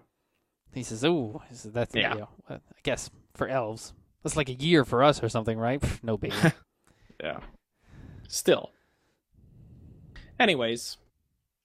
Well, so we are, we're on our way back to Enwire. We still have your letter, and we will deliver it to Themistocles. Says, that's great. And just, I wanted to stop in and see how you're doing. He says, I appreciate that. He says, hey, you know what? Actually, Julian, he calls over. He says, bring me that sack that we were going to give to that guy. And Julian kind of comes over with a shoulder bag, and he says, look, if you're going to Anwire next anyway, I have some other mail that you could deliver for me. That'd be great. Okay. It might be a while. We, as adventurers, we tend to get waylaid, but if you're... Ooh, he says, well, if you're not going right there, then never mind. Okay. I just wouldn't want anything important to be stalled. He says, all right, well, that's fine. Thanks anyway. He's prepared to just continue making chit-chat with you. Okay. Well, if that's all, You don't have any experience with powerful magical items, do you? He says, just the deck of many things. Damn, I Right. wish I could have, just held it in my hands. We had some inter-party conflict ourselves, trying to part with it without drawing from it. So it's best that it's in other hands. He just kind of is half listening at this point and lost in his own minds, and he just whistles to himself and says, the potential. Yeah. All right. So I'm. That's it. I'll shake his hand. I think I just wanted to see that we were not leaving on bad terms and kind of feel him out since we've been gone. I actually want to go back to the magic shop and ask him about the stabilizer orb with the dark vials in it, but we can jump to somebody else for a bit. Okay. All right, Murgatroyd and Vince, are you guys ready? All right. So yeah, with Vince creating a bit of a show, I'm assuming you guys cleaned yourselves up a little bit, so you're not road muddy and stuff. With your acclaim from before, word gets around quickly, and you guys set up tables. You see a lot of farmers and travelers and merchants and stuff here, but there's not a lot of adventurers selling stuff. So you get a lot of people that are mostly just curious to come and see what you got. Not a lot of buyers per se, but there are people who are curious. All right, so I'm on the list. What is the stuff that's for sale? I highlighted it all in light green. There we go. The wagon. You're going to sell the wagon? Well, no, it's just was where it was being stored.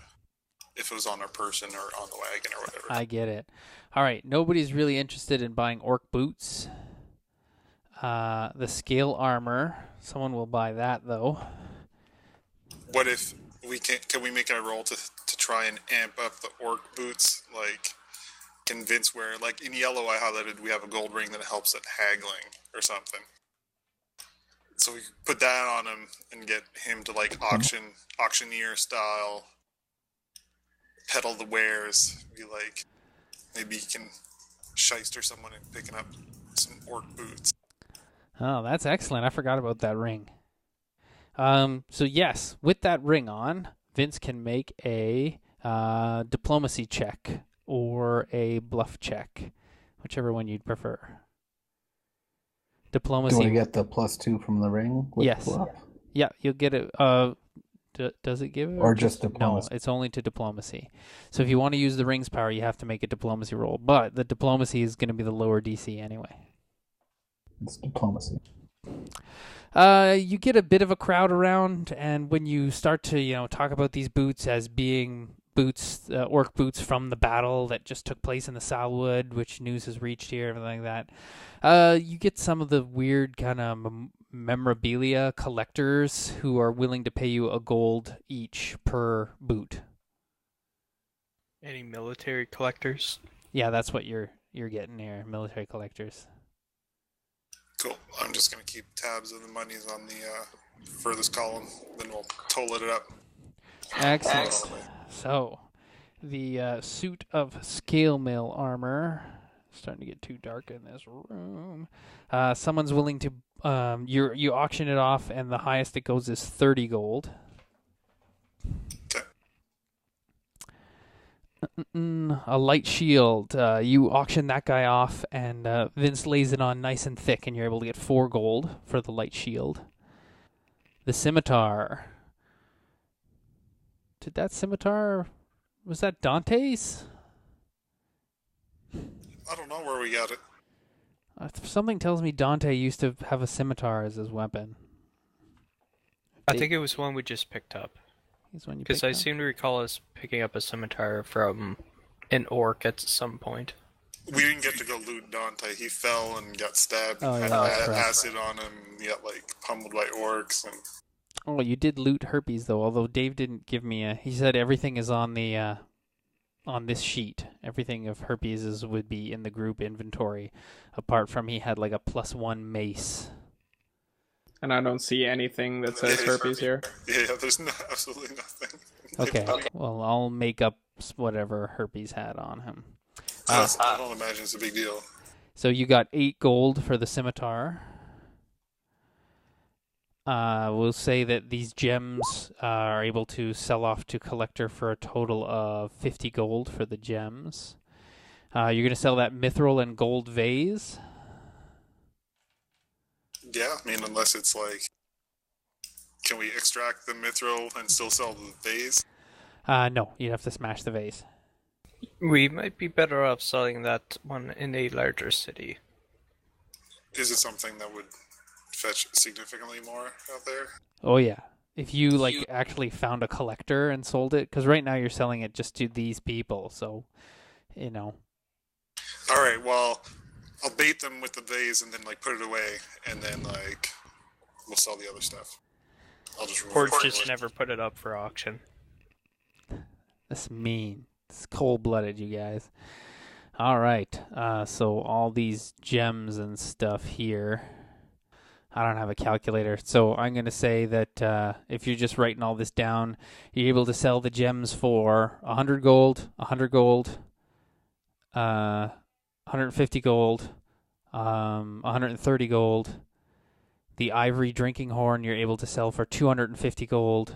The copper amulet you're able to sell for 100 gold. The dragon scale ribbon, right from the doorway.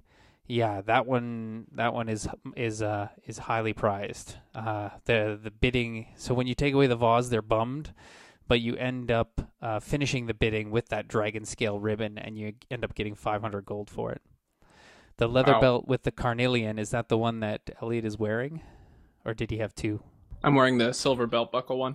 Oh, the silver belt buckle instead. Okay, so you're able to sell that one for 300 gold. And the silver pendant you're able to sell for 150 gold. And the fancy bronze statue you're able to sell for 120 gold. And by the end there, the last big blowout where you're selling all these amazing fancy gems and then those works of art and the fancy statue and the dragon scale ribbon, you get a pretty big crowd around. And Vince, using that diplomacy ring to give you bonuses, is able to, really work the bidders into a frenzy. And you get that, especially on the dragon scale ribbon, you get a little bit of that where people are more into the act of outbidding each other than into the purchase of the ribbon itself. So the final sale of that ribbon probably goes to Padrag. Okay, Is that all the green stuff? Yeah. Yep. All right. Yeah, I'll figure out everything that was on Herpes and send an email to Elliot. No worries. Jack, talking to the priest. Do you have any significant or probing questions you'd like to ask him, or are you just pleased to be in his company? So we're going to 5 Peaks after this. I remember there being loads of good adventuring stores and everything there too. Plus we'll probably be heroes for saving Murgatroyd's mine. Well, we have to go to the north to actually save it, don't we? No, I think we return to 5 Peaks, and that's where the representative is. Oh, right on. I thought we had to go all the way back up north and hand it to the queen herself, or whatever. I don't think so. Maybe.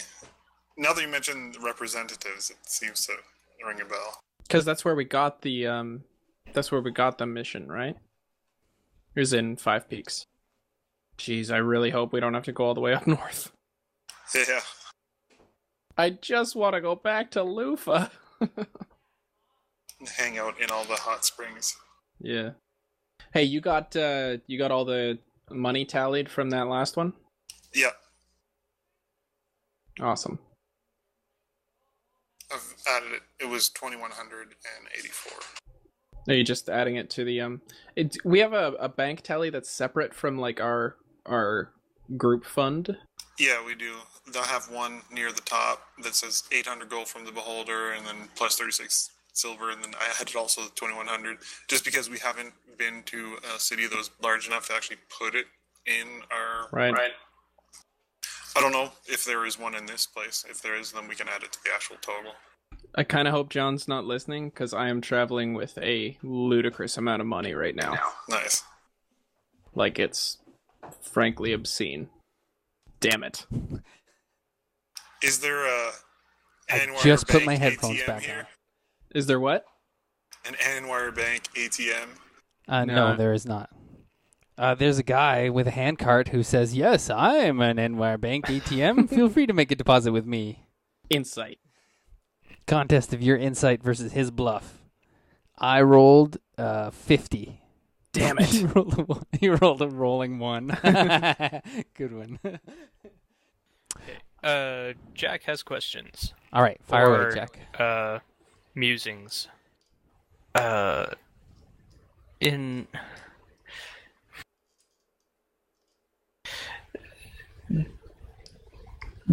Jack is wondering if there are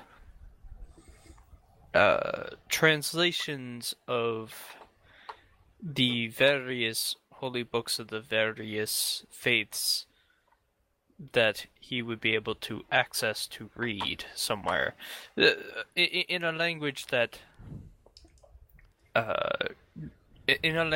Jack would be able to read. He should specify. The priest apologizes and says, "Unfortunately, no. He says all of our books here are written in Anurian." Can Jack read Inurian? I mean, he can speak it, but can he read it? Probably worse than he can speak it. So I'm going to say you understand. Roll 2d10 and add your IQ modifier. Intelligence plus half level, or just the flat modifier? No, plus half level is fine. All right, you understand 18 words. Like you can read and recognize 18 words. Wow. Oh boy. So that's not an option. What about places of learning that specialize in languages? Would there be a place that is known for taking literature from one language and preparing it for another? He says, absolutely. Where might that place be? There is of course, the famous University of Knowledge in Dictadium, which is a city along the southern border. Yes. It's he produces a world map and shows you. It's down around here. At some point, Jack will have to go there if Jack is to learn more of the different faiths. He says, of course, you can always go to the capital. In Anwar City, there are vast libraries, and many races mix there. He catches himself, and he says, most races mix there. You may find it challenging, but perhaps your friends can vouch for you and get you into the city safely. He says, if I can go into Elven capital, I am sure I can get into Anwar. He says, I certainly hope you do, and I would give you a blessing of Halen to take with you. To which he produces a scroll and begins to write a letter. Okay. He puts it into a scroll tube and then seals it with the wax and gives it to you. And he says, if you manage to make it into a temple of Halen, you can present this to someone there, and it should help you. Just a second typing. He tells you that any major port town, though, Capital Anwar, Sun's Landing, Lufa, or any of the major ports in the Brektur, places that have large amounts of trade with especially other continents, shipping trade, you might be able to find someone who can translate it into your language, which is marvelous, by the way. I really enjoyed the last time you were here and read for me a passage of one of your scriptures. He says, would you do me the honor again of gracing me with a reading? Oh, you cut out, Jack. Oh. And again. Sounded like you were going to say of course, but you might have been saying of course not, so I just want to check. Forgive me. Forgot not, Moo. Of course I will do reading. But before reading, one more question. Please. Is there a armorer or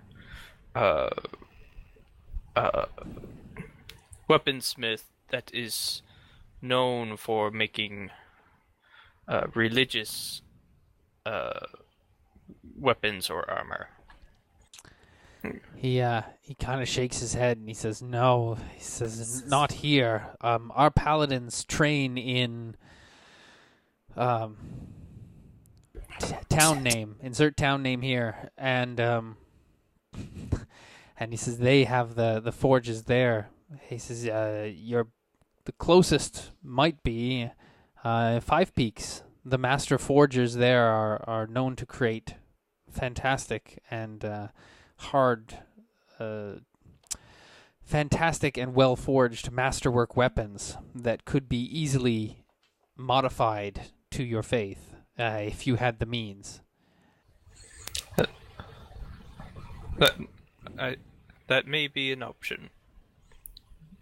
But he said, "I'm sure you're more likely to receive a warm welcome from the dwarves than you would be from the other humans in the capital." Dwarves were very good companions when I was growing up. Well, let us go on with the reading, and I will read one of my favorite passages. One that's almost like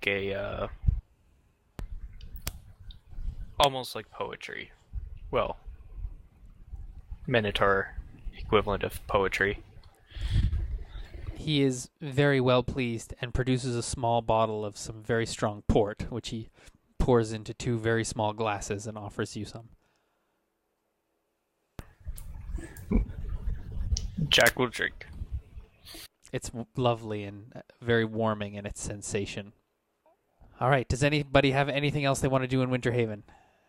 I want to go to the magic store guy, see if he knows anything about the that stabilizer orb, and we should take Vince's trident to a blacksmith to see if he can attach the second end.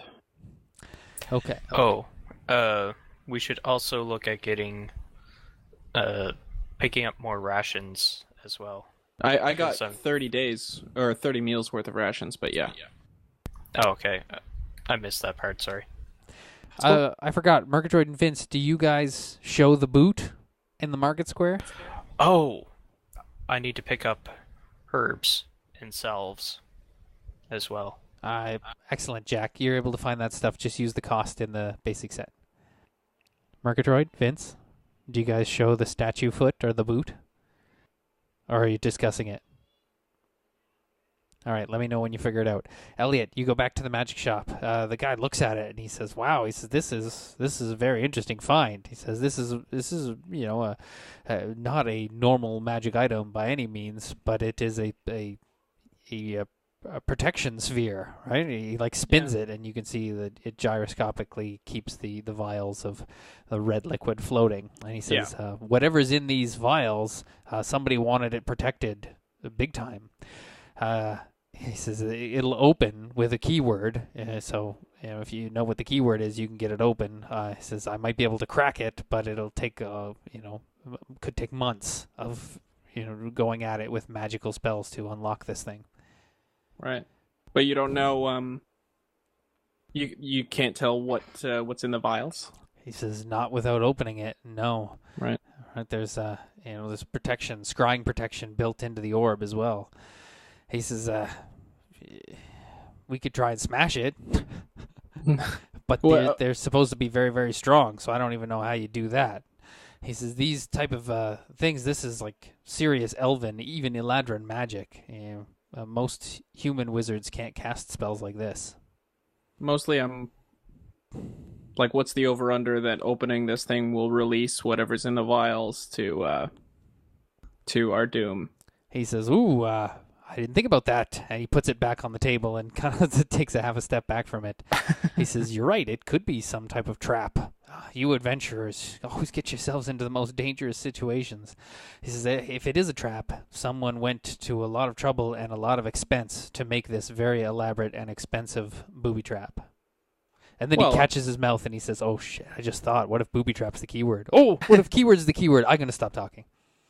No, I just mean, like, what if it's, what if someone found something very dangerous and cast this stuff just to contain it until they could figure out a more permanent way to activate and deactivate the magic inside. He says, that's a distinct possibility. It could be anything in there. This looks like blood, though. Blood? Huh. Interesting. Okay, well, thanks very much. And ask him for directions to the blacksmith. All right. Yeah, you know where he is. You've been to the blacksmith before in this town. Okay. Show him the trident head and ask if he could, how long it would take him to mount this onto the bottom of a existing trident. He immediately jumps back from it and knocks a whole bunch of his tools over. And he points at you with a quivering finger. And he says, get out! Get out! Sorry, man. Get out! Oh, boy. All right. Didn't mean to offend anybody. Sorry. Yeah, he starts screaming at some other people in the smithy. You can hear other large burly men starting to grab hammers and weapons. He's generally yelling along the lines of, we have, someone with the old Sriracha seal. He says, something's going on here. And yeah, 5 large burly blacksmith men start closing down on Elliot as you're backing towards the door. I'll turn and run. Okay. They chase you. Oh boy. So, exploding from the smithy, which is number 5. Oh, so right here, directly into the market square, Elliot comes flying out. Murgatroyd and Vince, who are just kind of chilling, see Elliot. I suppose we should have asked you first, Mitch, would you have given your trident to Elliot? No. Oh, no, I assumed, I wouldn't have both. I assumed that I would just have the head. Just the head. All right. I wouldn't take Vince's. The head is enough. Yes, you step out of the church at the same time as you see Elliot come flying out of this thing, and several large burly men. So now there's like a scene and stuff going on. This guy keeps yelling and pointing at Elliot that he is a Sriracha. He is a Sriracha. He carries the mark. Does Jack remember what that means? It's essentially like Elliot just walked into a Jewish place with a Nazi swastika knife. Now, is his reference to that specifically because of the style of trident or the markings on the trident? Both. Okay. Time to go, guys. Yeah, so he's coming out yelling, and he's like, we don't want your kind in this town anymore. Anyone who spent their money with these guys has given their money to sympathizers, to Fae sympathizers. Can I actually jump up on top of the wagon and attempt I guess diplomacy with these guys? Say hey, come on, you know us, you know who we are. We drove the orcs out of. I realize that it's going to be a high DC, but can I at least attempt a kind of shouty thing while on top of this wagon? Yes, you can. I'm going to use my mob mentality to kind of draw support from gesturing to Jack if he's there, especially, and Murgatroyd and Vince and everybody. Maybe less so Vince, but and I will. So that's 18, and I will add 4 to that from my heroic resolve, so 22. All right. they pause for a minute as you jump up and earnestly plea and state your case. But the mob now being slightly more incited and realizing that they might have just given you guys a bunch of money, like paying money to war criminals, plus the fact that there's an Eladrin standing behind you looking wild-eyed and a little bit crazy, and another monster. The general vibe is now that they're adventurers. Who knows what they're really like? And they're monsters. They brought a monster with them. To this, they're surprisingly not pointing at Jack so much. They're pointing more towards Vince. Like, guys. How many days walk is the tunnel to Five Peaks from here? 1 day. How mobile is the wagon? It's ready to go. You can run off with the wagon. Like the little canopy that they set up is going to fall off, but it was just a rickety thing that they put together anyway. Let's do it. Everybody on board for running? Can I hear what's going on from where I'm at?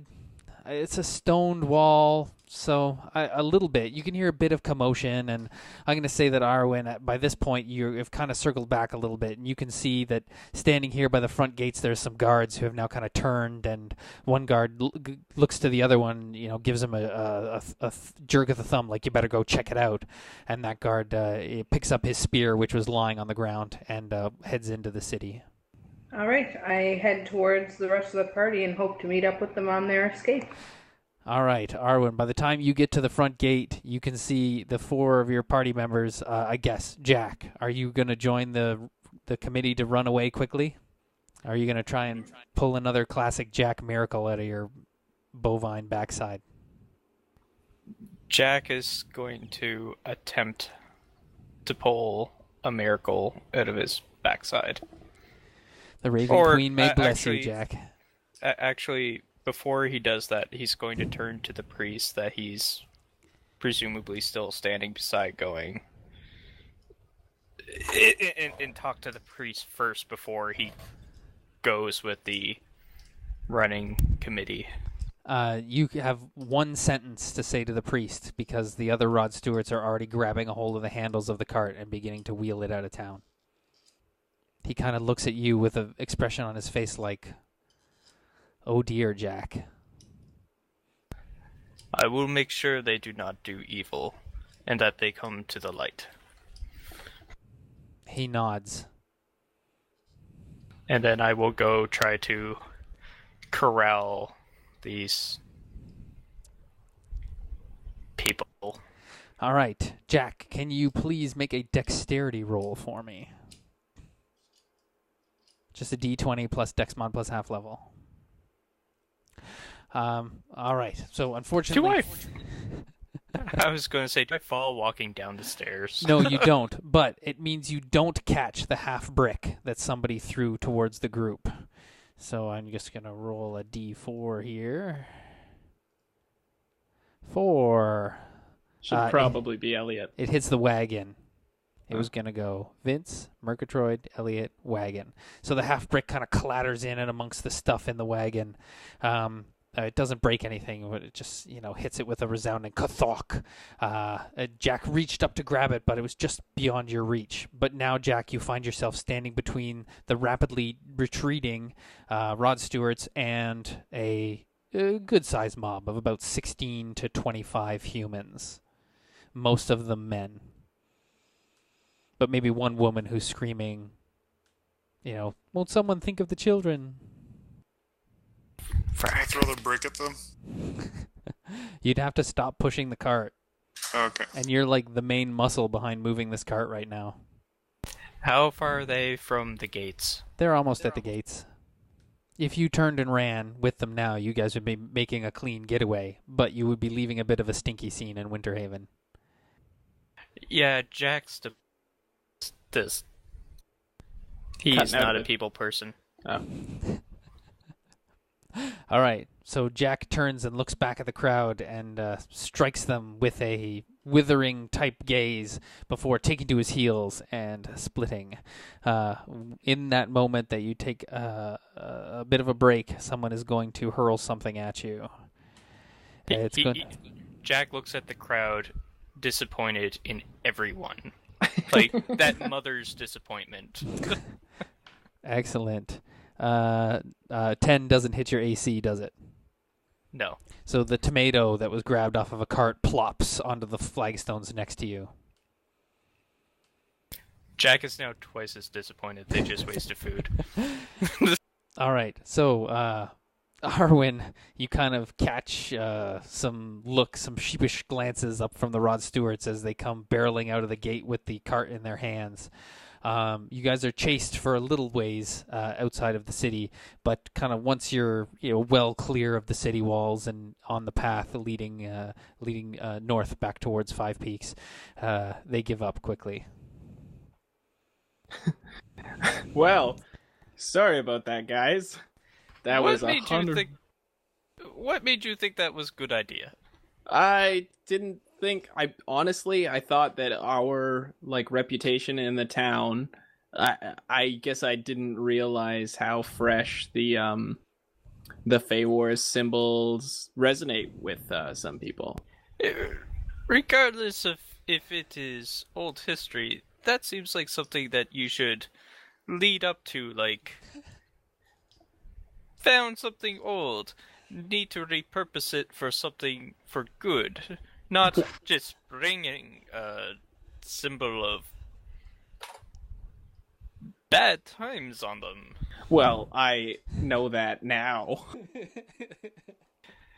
Let's hope we don't burn every bridge we build. We've got a few good bridges.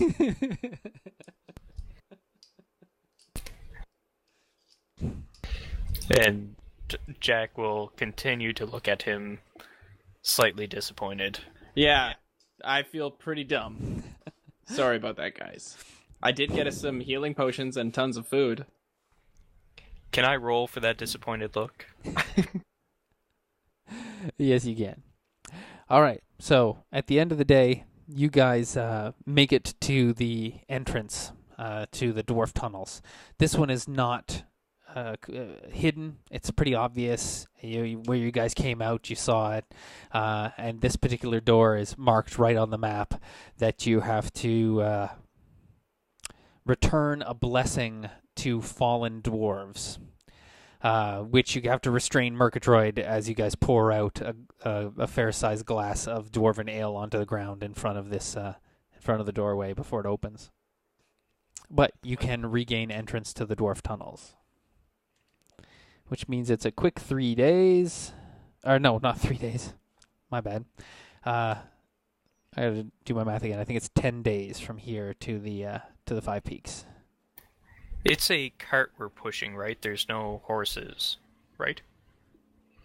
Correct. And with the cart, you guys are taking up almost the entire tunnel. If you want to anybody get in front or behind the cart, you have to wheel the cart right over to the side and then kind of squish down the side of it. And Jack, there are a few places where your horns scrape against the ceiling. Jack will be taking point. So it is actually 13 days travel in the dwarf tunnel. If in the cart, is the cart like full? It's not full. Like, could someone lay down in it? Yes. Jack proposes we go in shifts. Since we are in tunnel anyways, days do not matter so much. One person resting while the others help push. And then we could keep on going much faster. Eat as we go. I'll definitely break out the fancy food, and once again, act contrite and apologetic. Beauty. So that's 13 days though, and you bought 30 days of fancy food? Yep. Perfect. So just scratch that off. You guys get to taste some delicacies from the lands to the north, the Jurek Highlands to the north. So that's how many days travel? 13. Okay, and that's a bump point for me. Oh, beauty. No days shaved by going 24 hours, just taking shifts sleeping. Yeah, sorry. If you're going to go 24 hours, then you can cut some time off that for sure. But that means every day you have to make endurance checks. I would presume the others would have to agree to that first as well. Yeah. Jack is up for this. Murgatroyd? Yeah, I'm down with endurance checks. All right. Yeah, sure. Yeah, I'm okay with it. Cool. Okay. Just to say, where the heck is my... There it is. All right. So, I apologize. Let's go back here. So, day 1, everybody make endurance checks at DC 15. Just to check, how long do each of us get as a sleep shift? Like a full night's sleep. Oh. So it's not like, a few hours each person and then you wake them and then somebody else gets to sleep? Well, we could do that as well. Probably like 4 to 6 hours of... I have a plan. I think I know how this is going to work out. So, those of you that failed lose a healing surge. Those of you that crit failed are going to lose 1d4 healing surges. Awesome. 1. I was just asking because if it's like a 4-hour shift, then do I still have to make an endurance check because I only need 4 hours? Yes. What you're making an endurance check for is the fact that you guys are pushing this wagon so hard. Just stay with me. I have a plan. So, unfortunately, Arwen, you crit failed as well, so you take a d4's worth of... Arwen loses 4 healing surges. So, trying to deal with training the puppy, who never really lets you sleep. So anytime you try and lay down to do your meditation, the puppy's like climbing on you, licking your face. You never really get any rest for the first day, Arwen. So you lose 4 healing surges. Jack rolled a crit success, so Jack, you don't lose any healing surges. Murgatroyd succeeded, so you only lose 1 healing surge. How am I going to do this? If you succeed, you lose 1. If you fail, like Vince, you lose 2. And if you crit fail, you lose a d4. But then Elliot got off lightly. I'll allow it this time. All right, so now, because of this, 3 of you get to rest, sleeping in shifts on the wagon. So you can decide. Unfortunately, one of them for this time was Arwen, because we used it in the storytelling of her crit fail. So only 2 of you can rest, and those 2 decide which 2 get to rest. So that means Vince and Elliot can now make a endurance check at DC 16 to rest in the wagon. If you fail, you regain 1 healing surge. If you succeed, you regain your Constitution modifier and healing surges. Day 2, everybody make endurance checks at DC 16. Can I say something just so it's said? So later on, it's not like oh no. Like every time we stop, I want to, check on... I'm going to be obsessively checking on the deck to make sure it's all still there. Excellent, yeah. Whew. If you have succeeded on this DC 16 endurance check, lose 1 healing surge. If you fail, lose 2 healing surges. And now, 3 of you get to rest. You can decide which 3 get to rest. Those 3 make an endurance check at DC 16. If you pass, you can regain your Constitution modifier healing surges. If you fail, same deal.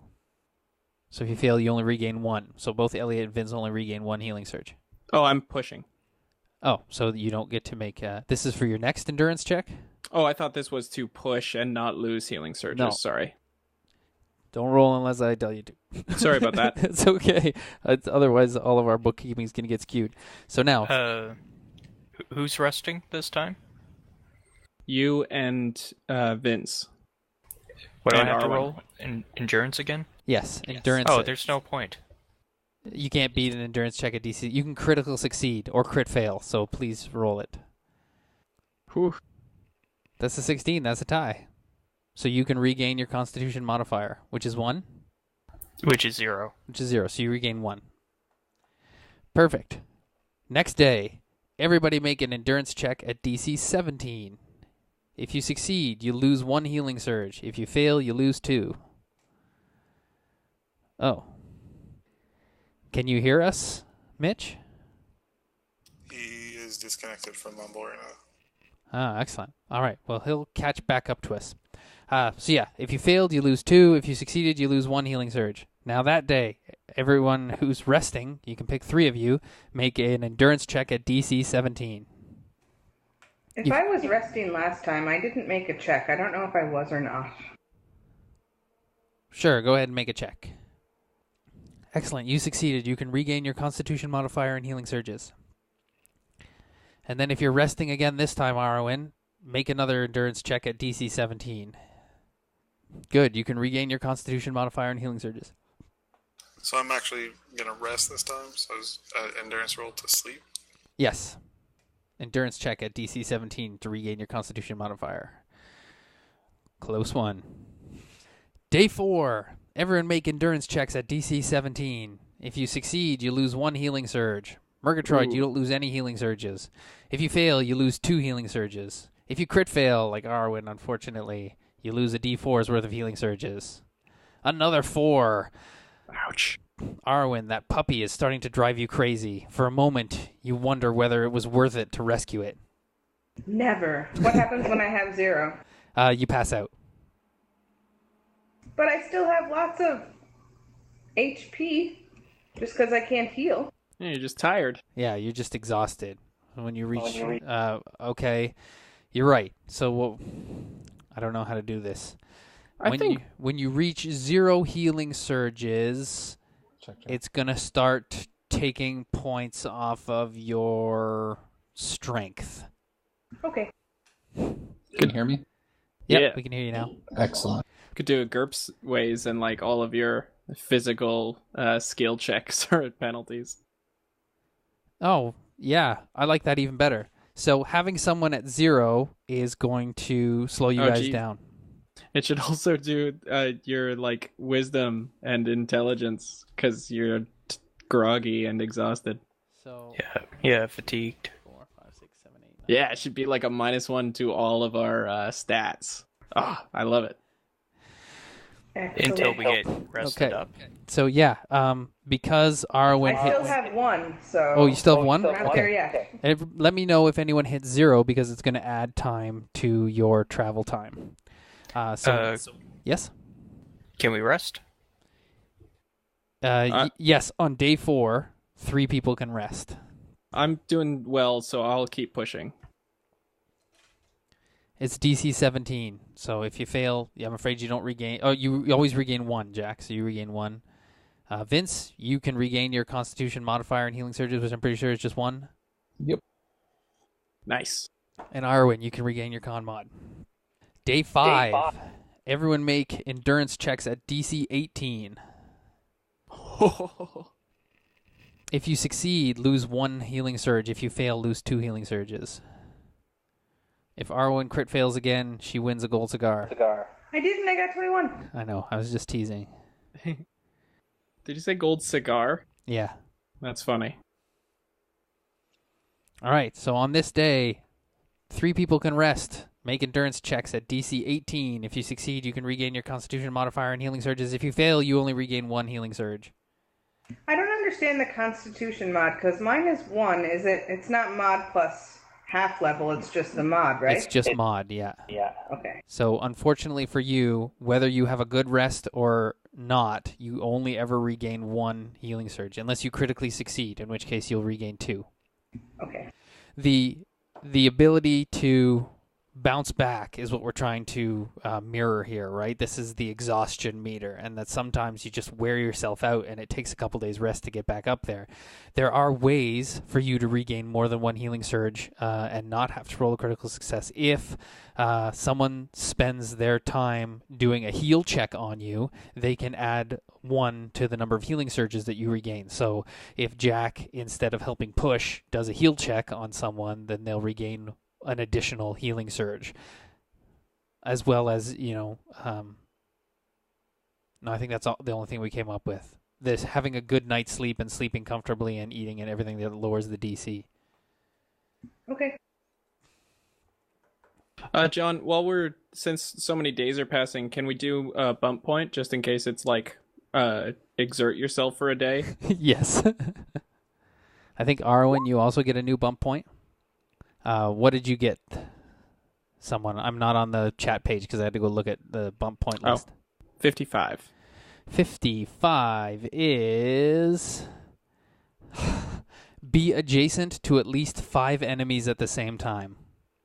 So you got to get yourself surrounded. Cool. And Arwen, what did you get? 44. 44. Commune with a god. And that means actually have like a real conversation with a god, not just your prayers that you usually send. No, just shooting shit. We have a page in the group inventory for bump points. So you can update that if you want. Day 6. Everybody make endurance checks at DC 18. If you succeed, lose 1 healing surge. If you fail, lose 2. Yes. Oh my god. Double, yeah. Vince, lose 4 healing surges. Jack, lose 1 healing surge. And this is everybody? Yep, everybody. Oof. So you lose 2 there. So 2 people can rest on this day. 3 people can rest. I'm at 0. All right. So that just slows you down a day. Yeah, Jack's at 2. He's soon going to be slowing us down. This is our last day, right? Nope. Oh. Yeah, I'm also at 2. I think we should take a rest night here. I would agree to that. Jack agrees. Okay. So you guys take a night. You make camp. You do what you need to do. Do a camp out. Murgatroyd does some push-ups. All right. So yeah, you actually bed down. You can't really make a fire here in the tunnel because there's no place for the air to go. But what with the nice bread that Arwen has and this hard cheeses and dried meats that Elliot has, you guys are able to make yourself a digestible meal anyway. You're running a little low on the leafy greens, so you're all going to have some rock hard poops, which I never really thought about where you poop in the dwarf tunnel. So I guess you guys just kind of find a little nook or adjacent side tunnel and go have a little poop. I would assume that the dwarves would have a system for that, right? Probably, yeah. They have little, of course, rest stops marked every, X number of kilometers where there's a little, a shaft that was dug and then closed off. It's called cliffs. Of course, dwarves probably, since they live underground, they're eating, funguses, meat, and their poops are probably pretty much rocks anyways, right? It's true. Maybe dwarves pack out their poops like the real hardcore campers. They poop in little bags and then hang it off their belts until they get to a designated poop disposal place. Oh, I thought it'd just come out like rocks, and so it just becomes more gravel on the road. I like that too. But we're gonna stick with designated poop spots at certain adjacent. And some that you guys come upon are just absolutely vile, and others aren't so bad. Just like normal rest stops along a highway. So endurance checks for our camp out night? Yes, but these ones are only DC 13. Nice. So same deal. Oh, nice, Arwen. Arwen, you regain double. So whatever double your Constitution modifier is. Oh, Jack. Yeah, too. Oh no, Jack, you actually have a terrible night's sleep and lose a healing surge. Jack, do you want a bump point? No, don't waste a bump point on that. Sorry, John, and regaining healing surges, I know I've asked this before, is not plus half level, just con mod, right? Just con mod, yeah. Okay. Can I speak for my wolf pup? Yeah? Arwen looks deeply into the wolf pup's eyes, and she can tell that it knows she is very tired and needs some sleep. And it moans a little bit, but it's probably going to leave her alone, but stay close and snuggle. Excellent.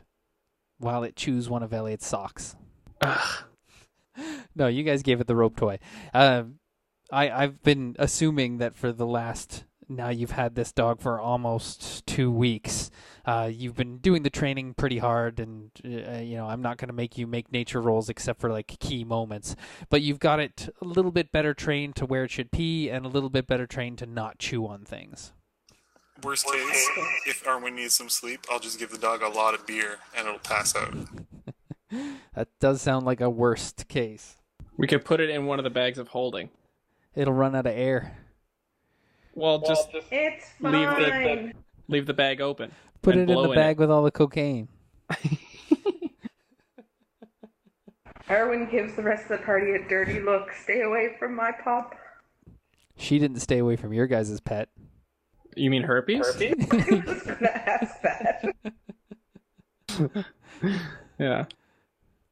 All right. I stayed very far away from Jack. I don't know what you're talking about. All right. Next day, you guys go back at her hard? Yeah. All right. But after the break, you're back to DC 16 on these endurance checks. No, Jack is a male Minotaur. You cannot. Jack is also dry from all this hard work. Nice. So if you succeed, lose 1. If you fail, lose 2. Vince, you're losing 2. Arwen, you're losing 2. I'm at What's 0. the DC again? I'm back. 16. Yeah, Zero. Jack is at -1. Excellent. Ugh. Arwen's back to 0. Yes. Arwen's not used to this. Being underground, pushing big carts full of stuff with a bunch of stinky, sweaty men who haven't bathed now in 1, 2, 3, Having 4, to 5, work. 6, 7 days. Having to work. Especially underground, there's no sunlight. You haven't seen the sun in 7 days. It's the best. Plus, you're trying to train a new puppy, which is exhausting. It's not at all surprising that Arwen is suffering. So, are you going to rest on the wagon again, or are you going to stop and camp out and rest? We can do one more day, I think. If we have people at zeros and stuff, we'll just rest again. All right. Jack's fine. It's fine. Just he Uh-oh. can keep on going. He's delirious. Rest doesn't seem to help me very much, so I'll keep going if you want. I got you back too, right? I'm not gonna crit roll again. My endurance sucks. We're off to see the wizard. So I'm the guessing that wonderful Jack and Wizard of Arwen are Oz. resting on the wagon. Yeah. Murgatroyd, you and I can do like one more push day, and then we'll camp out again. Cool. You guys are really close. See what Magic Man in Go to bed. the sky said. We can do this. All right, so Arwen, Jack, and Vince get to rest. DC 16. If you succeed, you can regain your con mod. If you fail, regain 1. Looks like you all failed, so regain 1. It's 1 for me either way. Why am I rolling? Because you can Case get you a critical critically success fail. or a crit fail. Oh, okay. And if you got a 19, you could bump it to a critical success. All right. The sign. You're starting to see signs now that say 5 peaks. You're starting to pass other dwarves who are a little bit grouchy that you've brought this big human-sized cart down here. Like, friggin' tourists. Who gave you a map anyway? And when they see you're with Murgatroyd, they just like shake their heads and be like, the Skittles. Family's having a hard time anyway. Maybe we'll cut them a little slack. Yeah, they're on their outs. Yeah, I heard that too. The whole mine's going to shut down. So the whole Skittle clan will be going topside, which in Dwarven slang, going topside is the same as hitting rock bottom. Hitting rock bottom for dwarves is awesome. That's when a dwarf really succeeds, they say he hit rock bottom. When a dwarf fails, they say he's gone topside. All right. Last day. Everyone make endurance checks at DC 16. Yes. If you succeed, lose 1 healing surge. If you fail, lose 2. I'm back at 0. Me too. As is Jack. All He right. starts singing. But well, Murgatroyd and I are good. you guys shaved 3 whole days off your travel time. Shit. But you arrive in 5 Peaks absolutely wrecked, exhausted. Okay. Murgatroyd, can we still sleep at like your family house?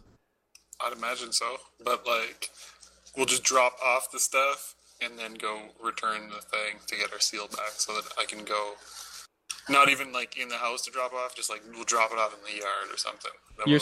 Then I can burst into the house with the actual seal, hopefully. Nice. You're still plenty awake, right?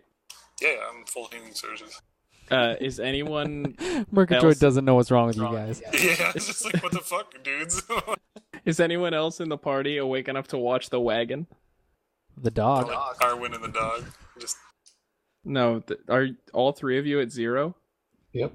Yeah. But they can all like meditate half aware and stuff near the wagon. They just hang out there.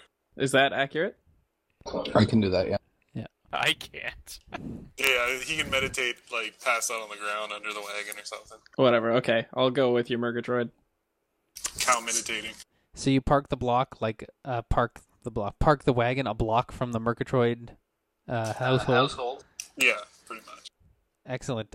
It definitely draws some stares as a human-sized cart with a gigantic minotaur snoring loudly, sleeping next to it, with an elf and an eladrin kind of sitting back to back, propping each other up, taking turns doing their meditative trances. Maybe I'll put like a little note that says like dwarf responsible for these arseholes will BRB in a bit.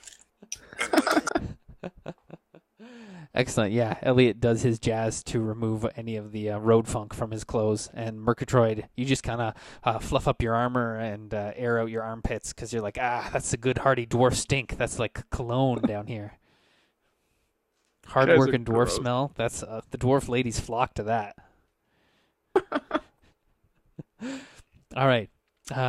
It doesn't take too long, Murgatroyd. You ask around, you find the inn. It's like the only human-sized inn in all of Five Peaks, and that's where the emissary for the White Queen has been staying for all this time. In your discussions with different people about where she's staying, you get the idea that not only has she been very vocal about the fact that she doesn't like being here, most of the dwarves that are responsible for taking care of her or serving her do not like the fact that she is here. It's going to be a mutually beneficial situation when this emissary for the White Queen and her cronies are gone. okay, it's not like full on the White Queen didn't come hang out here. No. So, first things first, I'm gonna see the seal. All right, so you burst into the inn where you can see the emissaries just sitting down to some lunch, some light broth and maybe some white unbuttered dry toast. She looks up in a little bit of surprise at first at the sudden intrusion and looks like she's about to call for your removal before she takes a second and studies you and then recognizes you. Although you... Does Jack sleep standing up? No, minotaurs lie down. Jack is splayed out over the cart. I was hoping on his back. we could go cow tipping. Sorry to interrupt, John. Cow already tipped himself. Arwen's just asking me a question. Are you asking because you have to go, Arwen? I don't have to, but I'm pretty tired. I wouldn't mind going. Okay. What time is it? 9:30. We might do some... There's going to be a whole bunch of business here with Murgatroyd. I don't know... I don't really know how much there's going to be specifically for an elf to do in the Dwarven City. You feel free to hang out for as long as you want, and as soon as you get tired, you can jump off. We totally understand. Okay, thanks. And yeah, that's what... unless you're doing anything otherwise, you will be catching up on some sleep and... trying to take care of the dog. It's not a dog. Take care of your charge. So yes, it does take her a moment, but she recognizes you under all of your... I was going to say new facial hair, but then there was a couple fire traps. So you grew some hair and then it got burned off, and then you grew some new hair. So your appearance is a little bit lopsided right now, Murgatroyd, as you have one lovely long braid on one side, and the other side your braid is maybe only about half as long and quite singed and curled in places. And your clothes are just an absolute wreck, and your armor is falling. As you kick in the door and stand there in defiance at her and say, "Where's the seal?" A big piece of your armor that leather finally rots off, and it just tumbles to the ground and hits the dirt like a wagada wagada wagada wagada wagada before it stops spinning. First things first, I'm gonna grab a muffin and eat it, and then demand to see the seal. Excellent. So then your "Where's the seal" is accompanied by a spray of crumbs, and then the piece of armor falls off and hits the dirt. She her look of surprise turns to one of interest and joy. So a light smile plays across her lips. She gestures to the seat opposite her, and she says, "Please come and have a seat, Mr. Skittle. I did not expect you back. Ever." Well, that's not having a whole lot of faith in us, and then I'll motion for Elliot to come sit down at the table with us. Yeah, I'll slouch into a seat and try and keep my eyes open. So what's the score here? She says, "You have cut it fairly close. 24 days before our contract expires. I am assuming you have brought the relic we requested?" Jeez, yeah, it's almost like we were trying to find a fabled mystical artifact that was scattered around 2 whole areas of the kingdom. She says, "Well, if you have found it, I suppose that deserves some applause. Or a plum." She says, "Just a moment." She produces from her little handbag there a small silver bell that she rings, and another human similarly attired appears from around a corner, having kept his discreet distance. He comes in, and he also has a large kind of leather attaché case slung over his shoulder, which he deposits down on the table. She waves her hand, and the dwarf servants come and remove the lunch that she had only half eaten. And as they whisk them away, another dwarf servant comes and puts a plate of muffins down in front of Murgatroyd, and a big flagon of icy cold ale. And you're looking at it, Murgatroyd, and you're like, "Oh my god. You've been drinking warm, flat ale from those kegs. This is icy cold, dwarven ale with a head on it." You motion to the server as she's whisking the soup away, and she just hesitates, but only for the merest of seconds before putting the soup down in front of you next to the plate of muffins and the frosty-looking mug of ale. The assistant opens up his attaché case, which is one of those ones that kind of unbuckles and flips down and then rolls out. And it is full of all kinds of magical gadgets and googags and scrolls and things, lenses, calipers, and stuff. And she says, "Will you please produce the deck for authentication?" Have we seen the seal? No. We gotta see the seal. She smiles. She says, "Very well." She produces another, slightly larger bell and rings it, and it produces a different tone. And this time another servant steps in. She turns to him and says something in the language of the north, which sounds like freezing, icy cold wind driving across a glacier. He disappears, and moments later he comes back carrying a wooden chest that's bound in iron. It has several locks on it. One of the locks opens with a key that she produces around her neck, and the other 2 she draws mystic symbols with her fingers at the same time. But Elliot, you're paying close attention. You see that she's drawing 2 completely different symbols at the same time with different hands.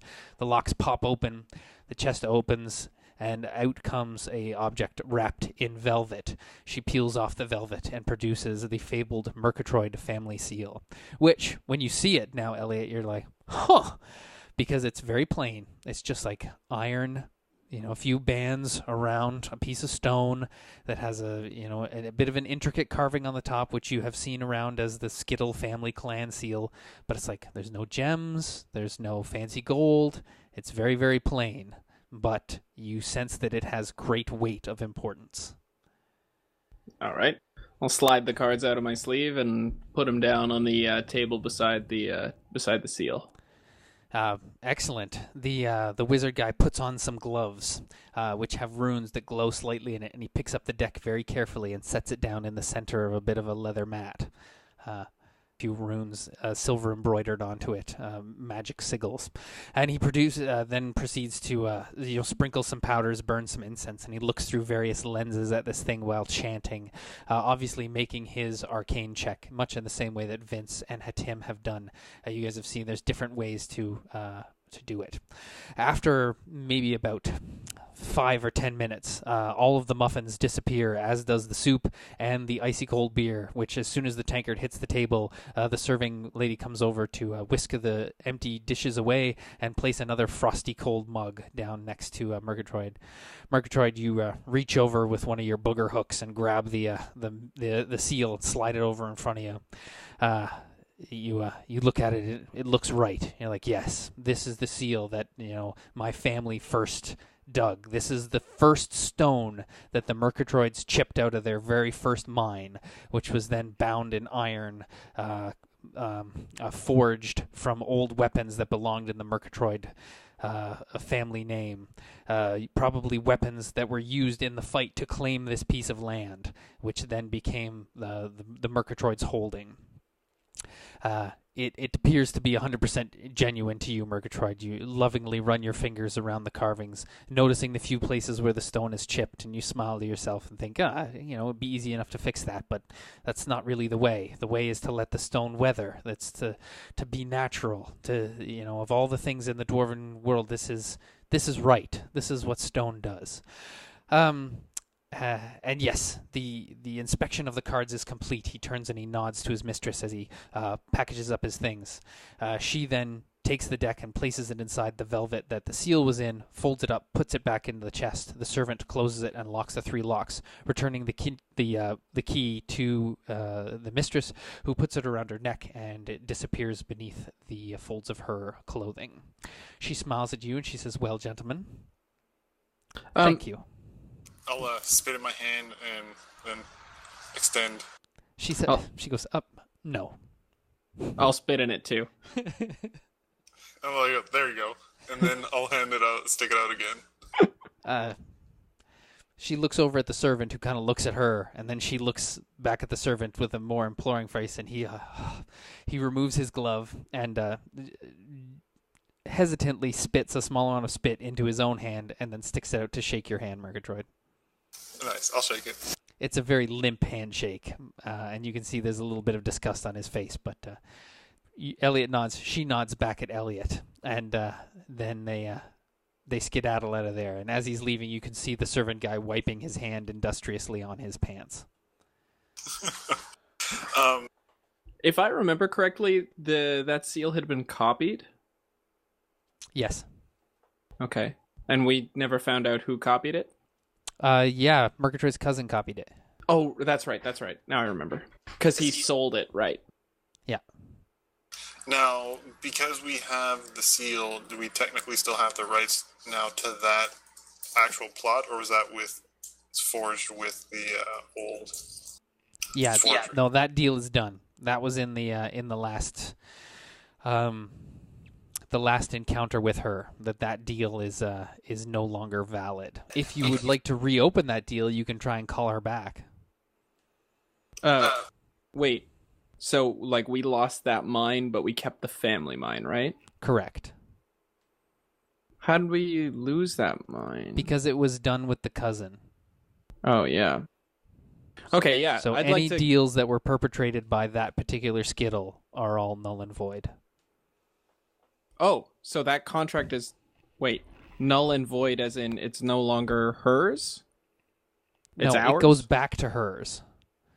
Right? The land belonged to the White Queen, but that cousin, I forget his name, Joe Skittle, made a deal that he could mine there so long as he gave her some of the fruits of that mine. But when it turned out that his dealings were shady, canceled. All the property reverts to the White Queen. Gotcha. The Skittles no longer have any right to mine in that area. Durham, thank you. There's one on every family tree. Or I guess the dwarves say family shaft. Vein would be a good one. Oh, family vein. I like that. Yeah. Dwarves call it a family vein instead of a family tree. All right, well, at least I got some bloodstone or steel, whatever my football sized chunk. Yeah, it's stone, bloodstone. Stone. Enough to make hopefully some weapons for the guys. Something. And we got your mine back. Yeah. So now, Right? yeah, I nab that seal and then I'll just like get one more beer and then sprint down. So, is that a life goal, John? That's a life goal. So pausing only briefly to quaff back another one of these deliciously icy cold beers from home, and you're like, oh, even though it's the beer that they serve in the human tavern, you're like, this tastes like home, right? It's like drinking a Keith's, right? You're like, this tastes like Five Peaks. The beer's still foamy, dripping off your thing. You march back to your house. But by this point, enough dwarves have kind of heard what's going on. There's a little bit of a crowd following you, and when they see you with the seal under your arm, triumphantly heading back towards your household, the murmur goes up through the streets. And it's not long before there's a good-sized parade of dwarves all behind you. You feel some claps on the back, and then like, attaboy, Murgatroyd, yeah, you've done your family proud, yeah. You see relatives that you haven't seen in a long time that, give you the dwarf nod, and they're like, yeah, Murgatroyd, there's a skittle that you can rely on, Murgatroyd. The little dwarven children kind of cheer your names as they're riding on their father's shoulders as you're walking through Five Peaks. Before finally you find yourself, you pass the cart where you can see all of your friends snoozing, and you can see the dog is behaving. The dog is just kind of sitting there watching the people go by. The wolf pup. It's a dog. And you stand before the stone arch that leads into your family's kind of grotto. How would you like to make an entrance, Murgatroyd? Kick in the door. First, I will check if it's an innie or a outie. So all dwarf doors are innies, and they all have kick plates high up on the door because it's like a dwarven thing, right? The mummers go around at Christmas time and go into people's houses. For dwarves, it's like on their days of celebration, you just go and kick in your neighbor's door as hard as you can. And the harder the door kick, the more blessings you bestow upon the house. If you really don't like someone, then you go and knock on their door. If you really like someone, you kick that door in. Nice. So you kick that door. They swing in with a ponderous boom on the hinges, and you give yourself a little dwarf nod. That was a good kick. At the sound of the booming of the doors, your various family members scuttle into the hallway to kind of see what's going on with big smiles on their faces, because the sound of a kicked-in door usually means either A, someone that you really want to see is there, or B, there's about to be a fight. And either way, dwarves are happy. When they see you've got the seal in your hand, I think it was like your mother. I don't remember. Is your father still alive? I think he is, but he just wasn't there at the last meeting. Yeah, something like that. It's perfect. Your father's there this time. He rushes forward and embraces you heartily. Your mother cheers. Your other family members come and they take the seal out of your hand and they all clap you on the back and put drinking horns into your hands. And a massive, unbelievable dwarven party breaks out. And you can level up to level 7. Jay? Yeah. Nice. Sweet. Eventually, the sound of the party wakes Vince. It's not unfortunate. Did I say unfortunate? I meant eventually. Or did I say both of those things? I think I heard unfortunately. I heard eventually. Okay.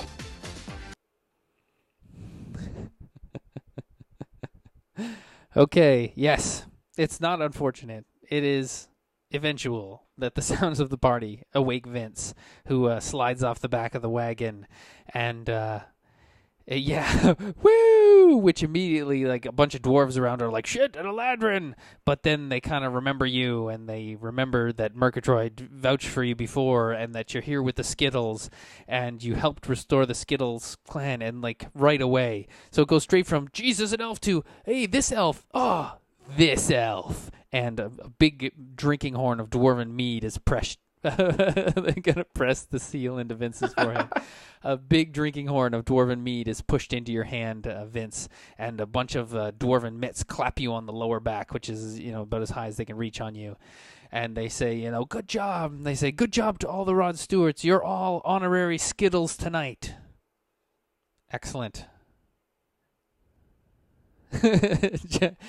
Jack kind of rolls over, lets loose a little bit of methane. Elliot gets seriously wrecked. Beauty. I mean, seriously, how long have we been trying to gather that goddamn deck? Oh, man.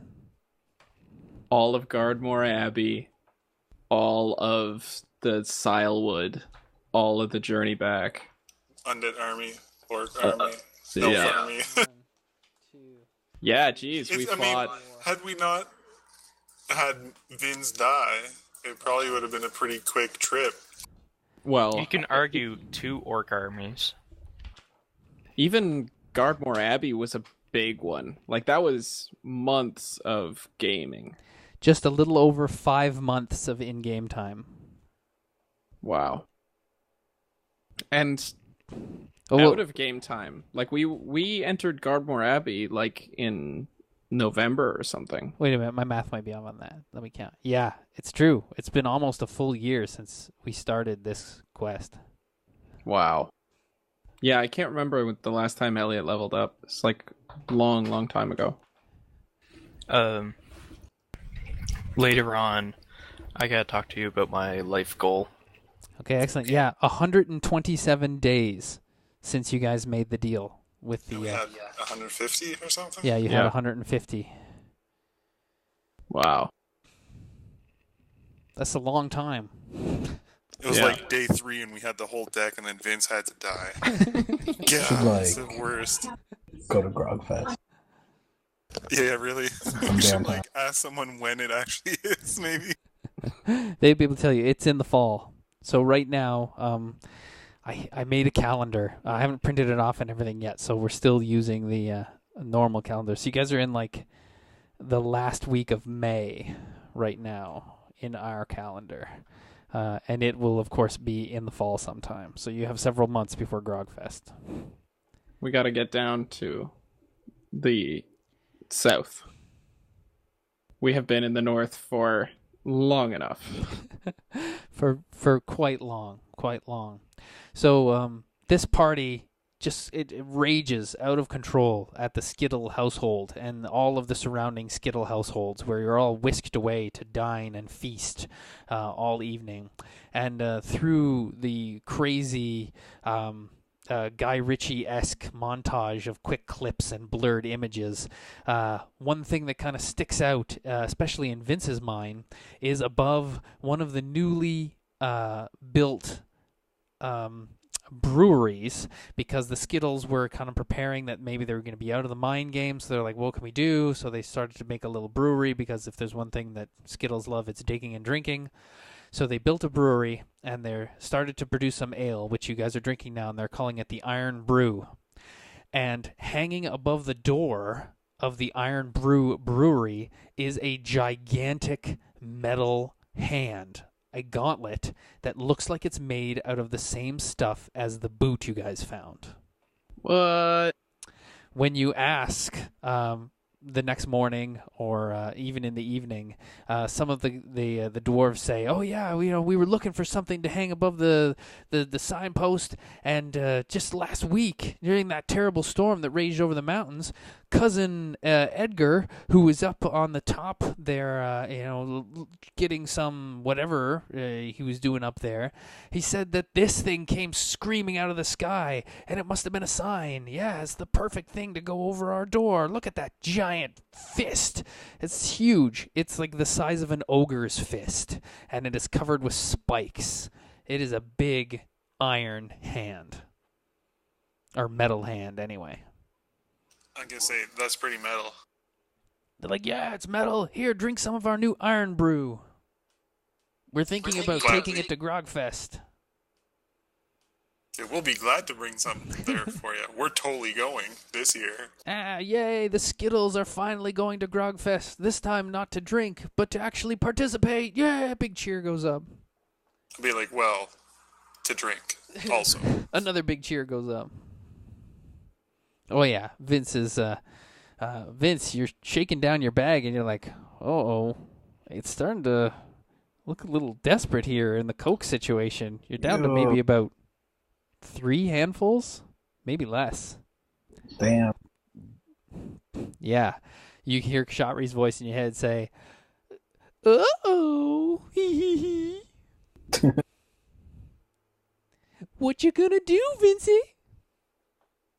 Gonna have to try to figure out a way to summon Shotry. Where you gonna get some more cocaine?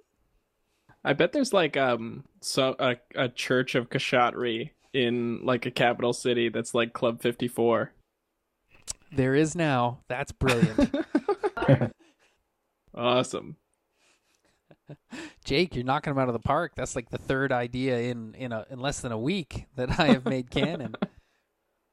Oh God, I am really excited for us to venture into that church now. The head paladin is like Andy Warhol. Terrifying. Just a second. I'm making notes about the dwarven family veins and the rock bottom thing. All right. So party down. Was that the last like pressing time thing that we had, guys? I think so. I think the only hard time that we had on the go. Yeah. That we can remember at this point. I'm going through my notes. I don't see anything. Yeah, the next morning, after a hearty dwarven breakfast, which resembles a full English, so you get sausages, bacon, ham, toast, beans, tomato slices, eggs, as much of it as you want, the thick, strong black coffee and heavy dark tea that the dwarves drink, as well as more beer, because what's a dwarven breakfast without a pint? Muffins, scones, Murgatroyd's mother and grandmother and various aunts go all out, cooking more food for you than you guys could ever want or eat. Grits. Murgatroyd, grits. You quickly, and for dwarves, grits really means grits. It's like a hot gravel that they find very good at helping with regularity. Nice. Murgatroyd's gonna like instinctively like try to steal some muffins and be like, oh yeah, I don't need to steal it here. Yeah. So yeah, you go to sneak some, but then you're like, oh, never mind, and you start filling your pockets and everything like that, and then your mother comes out with a whole nother adventurer's backpack for you that's just full of like scones and muffins and cookies. It's got like a scone holster. Wicked.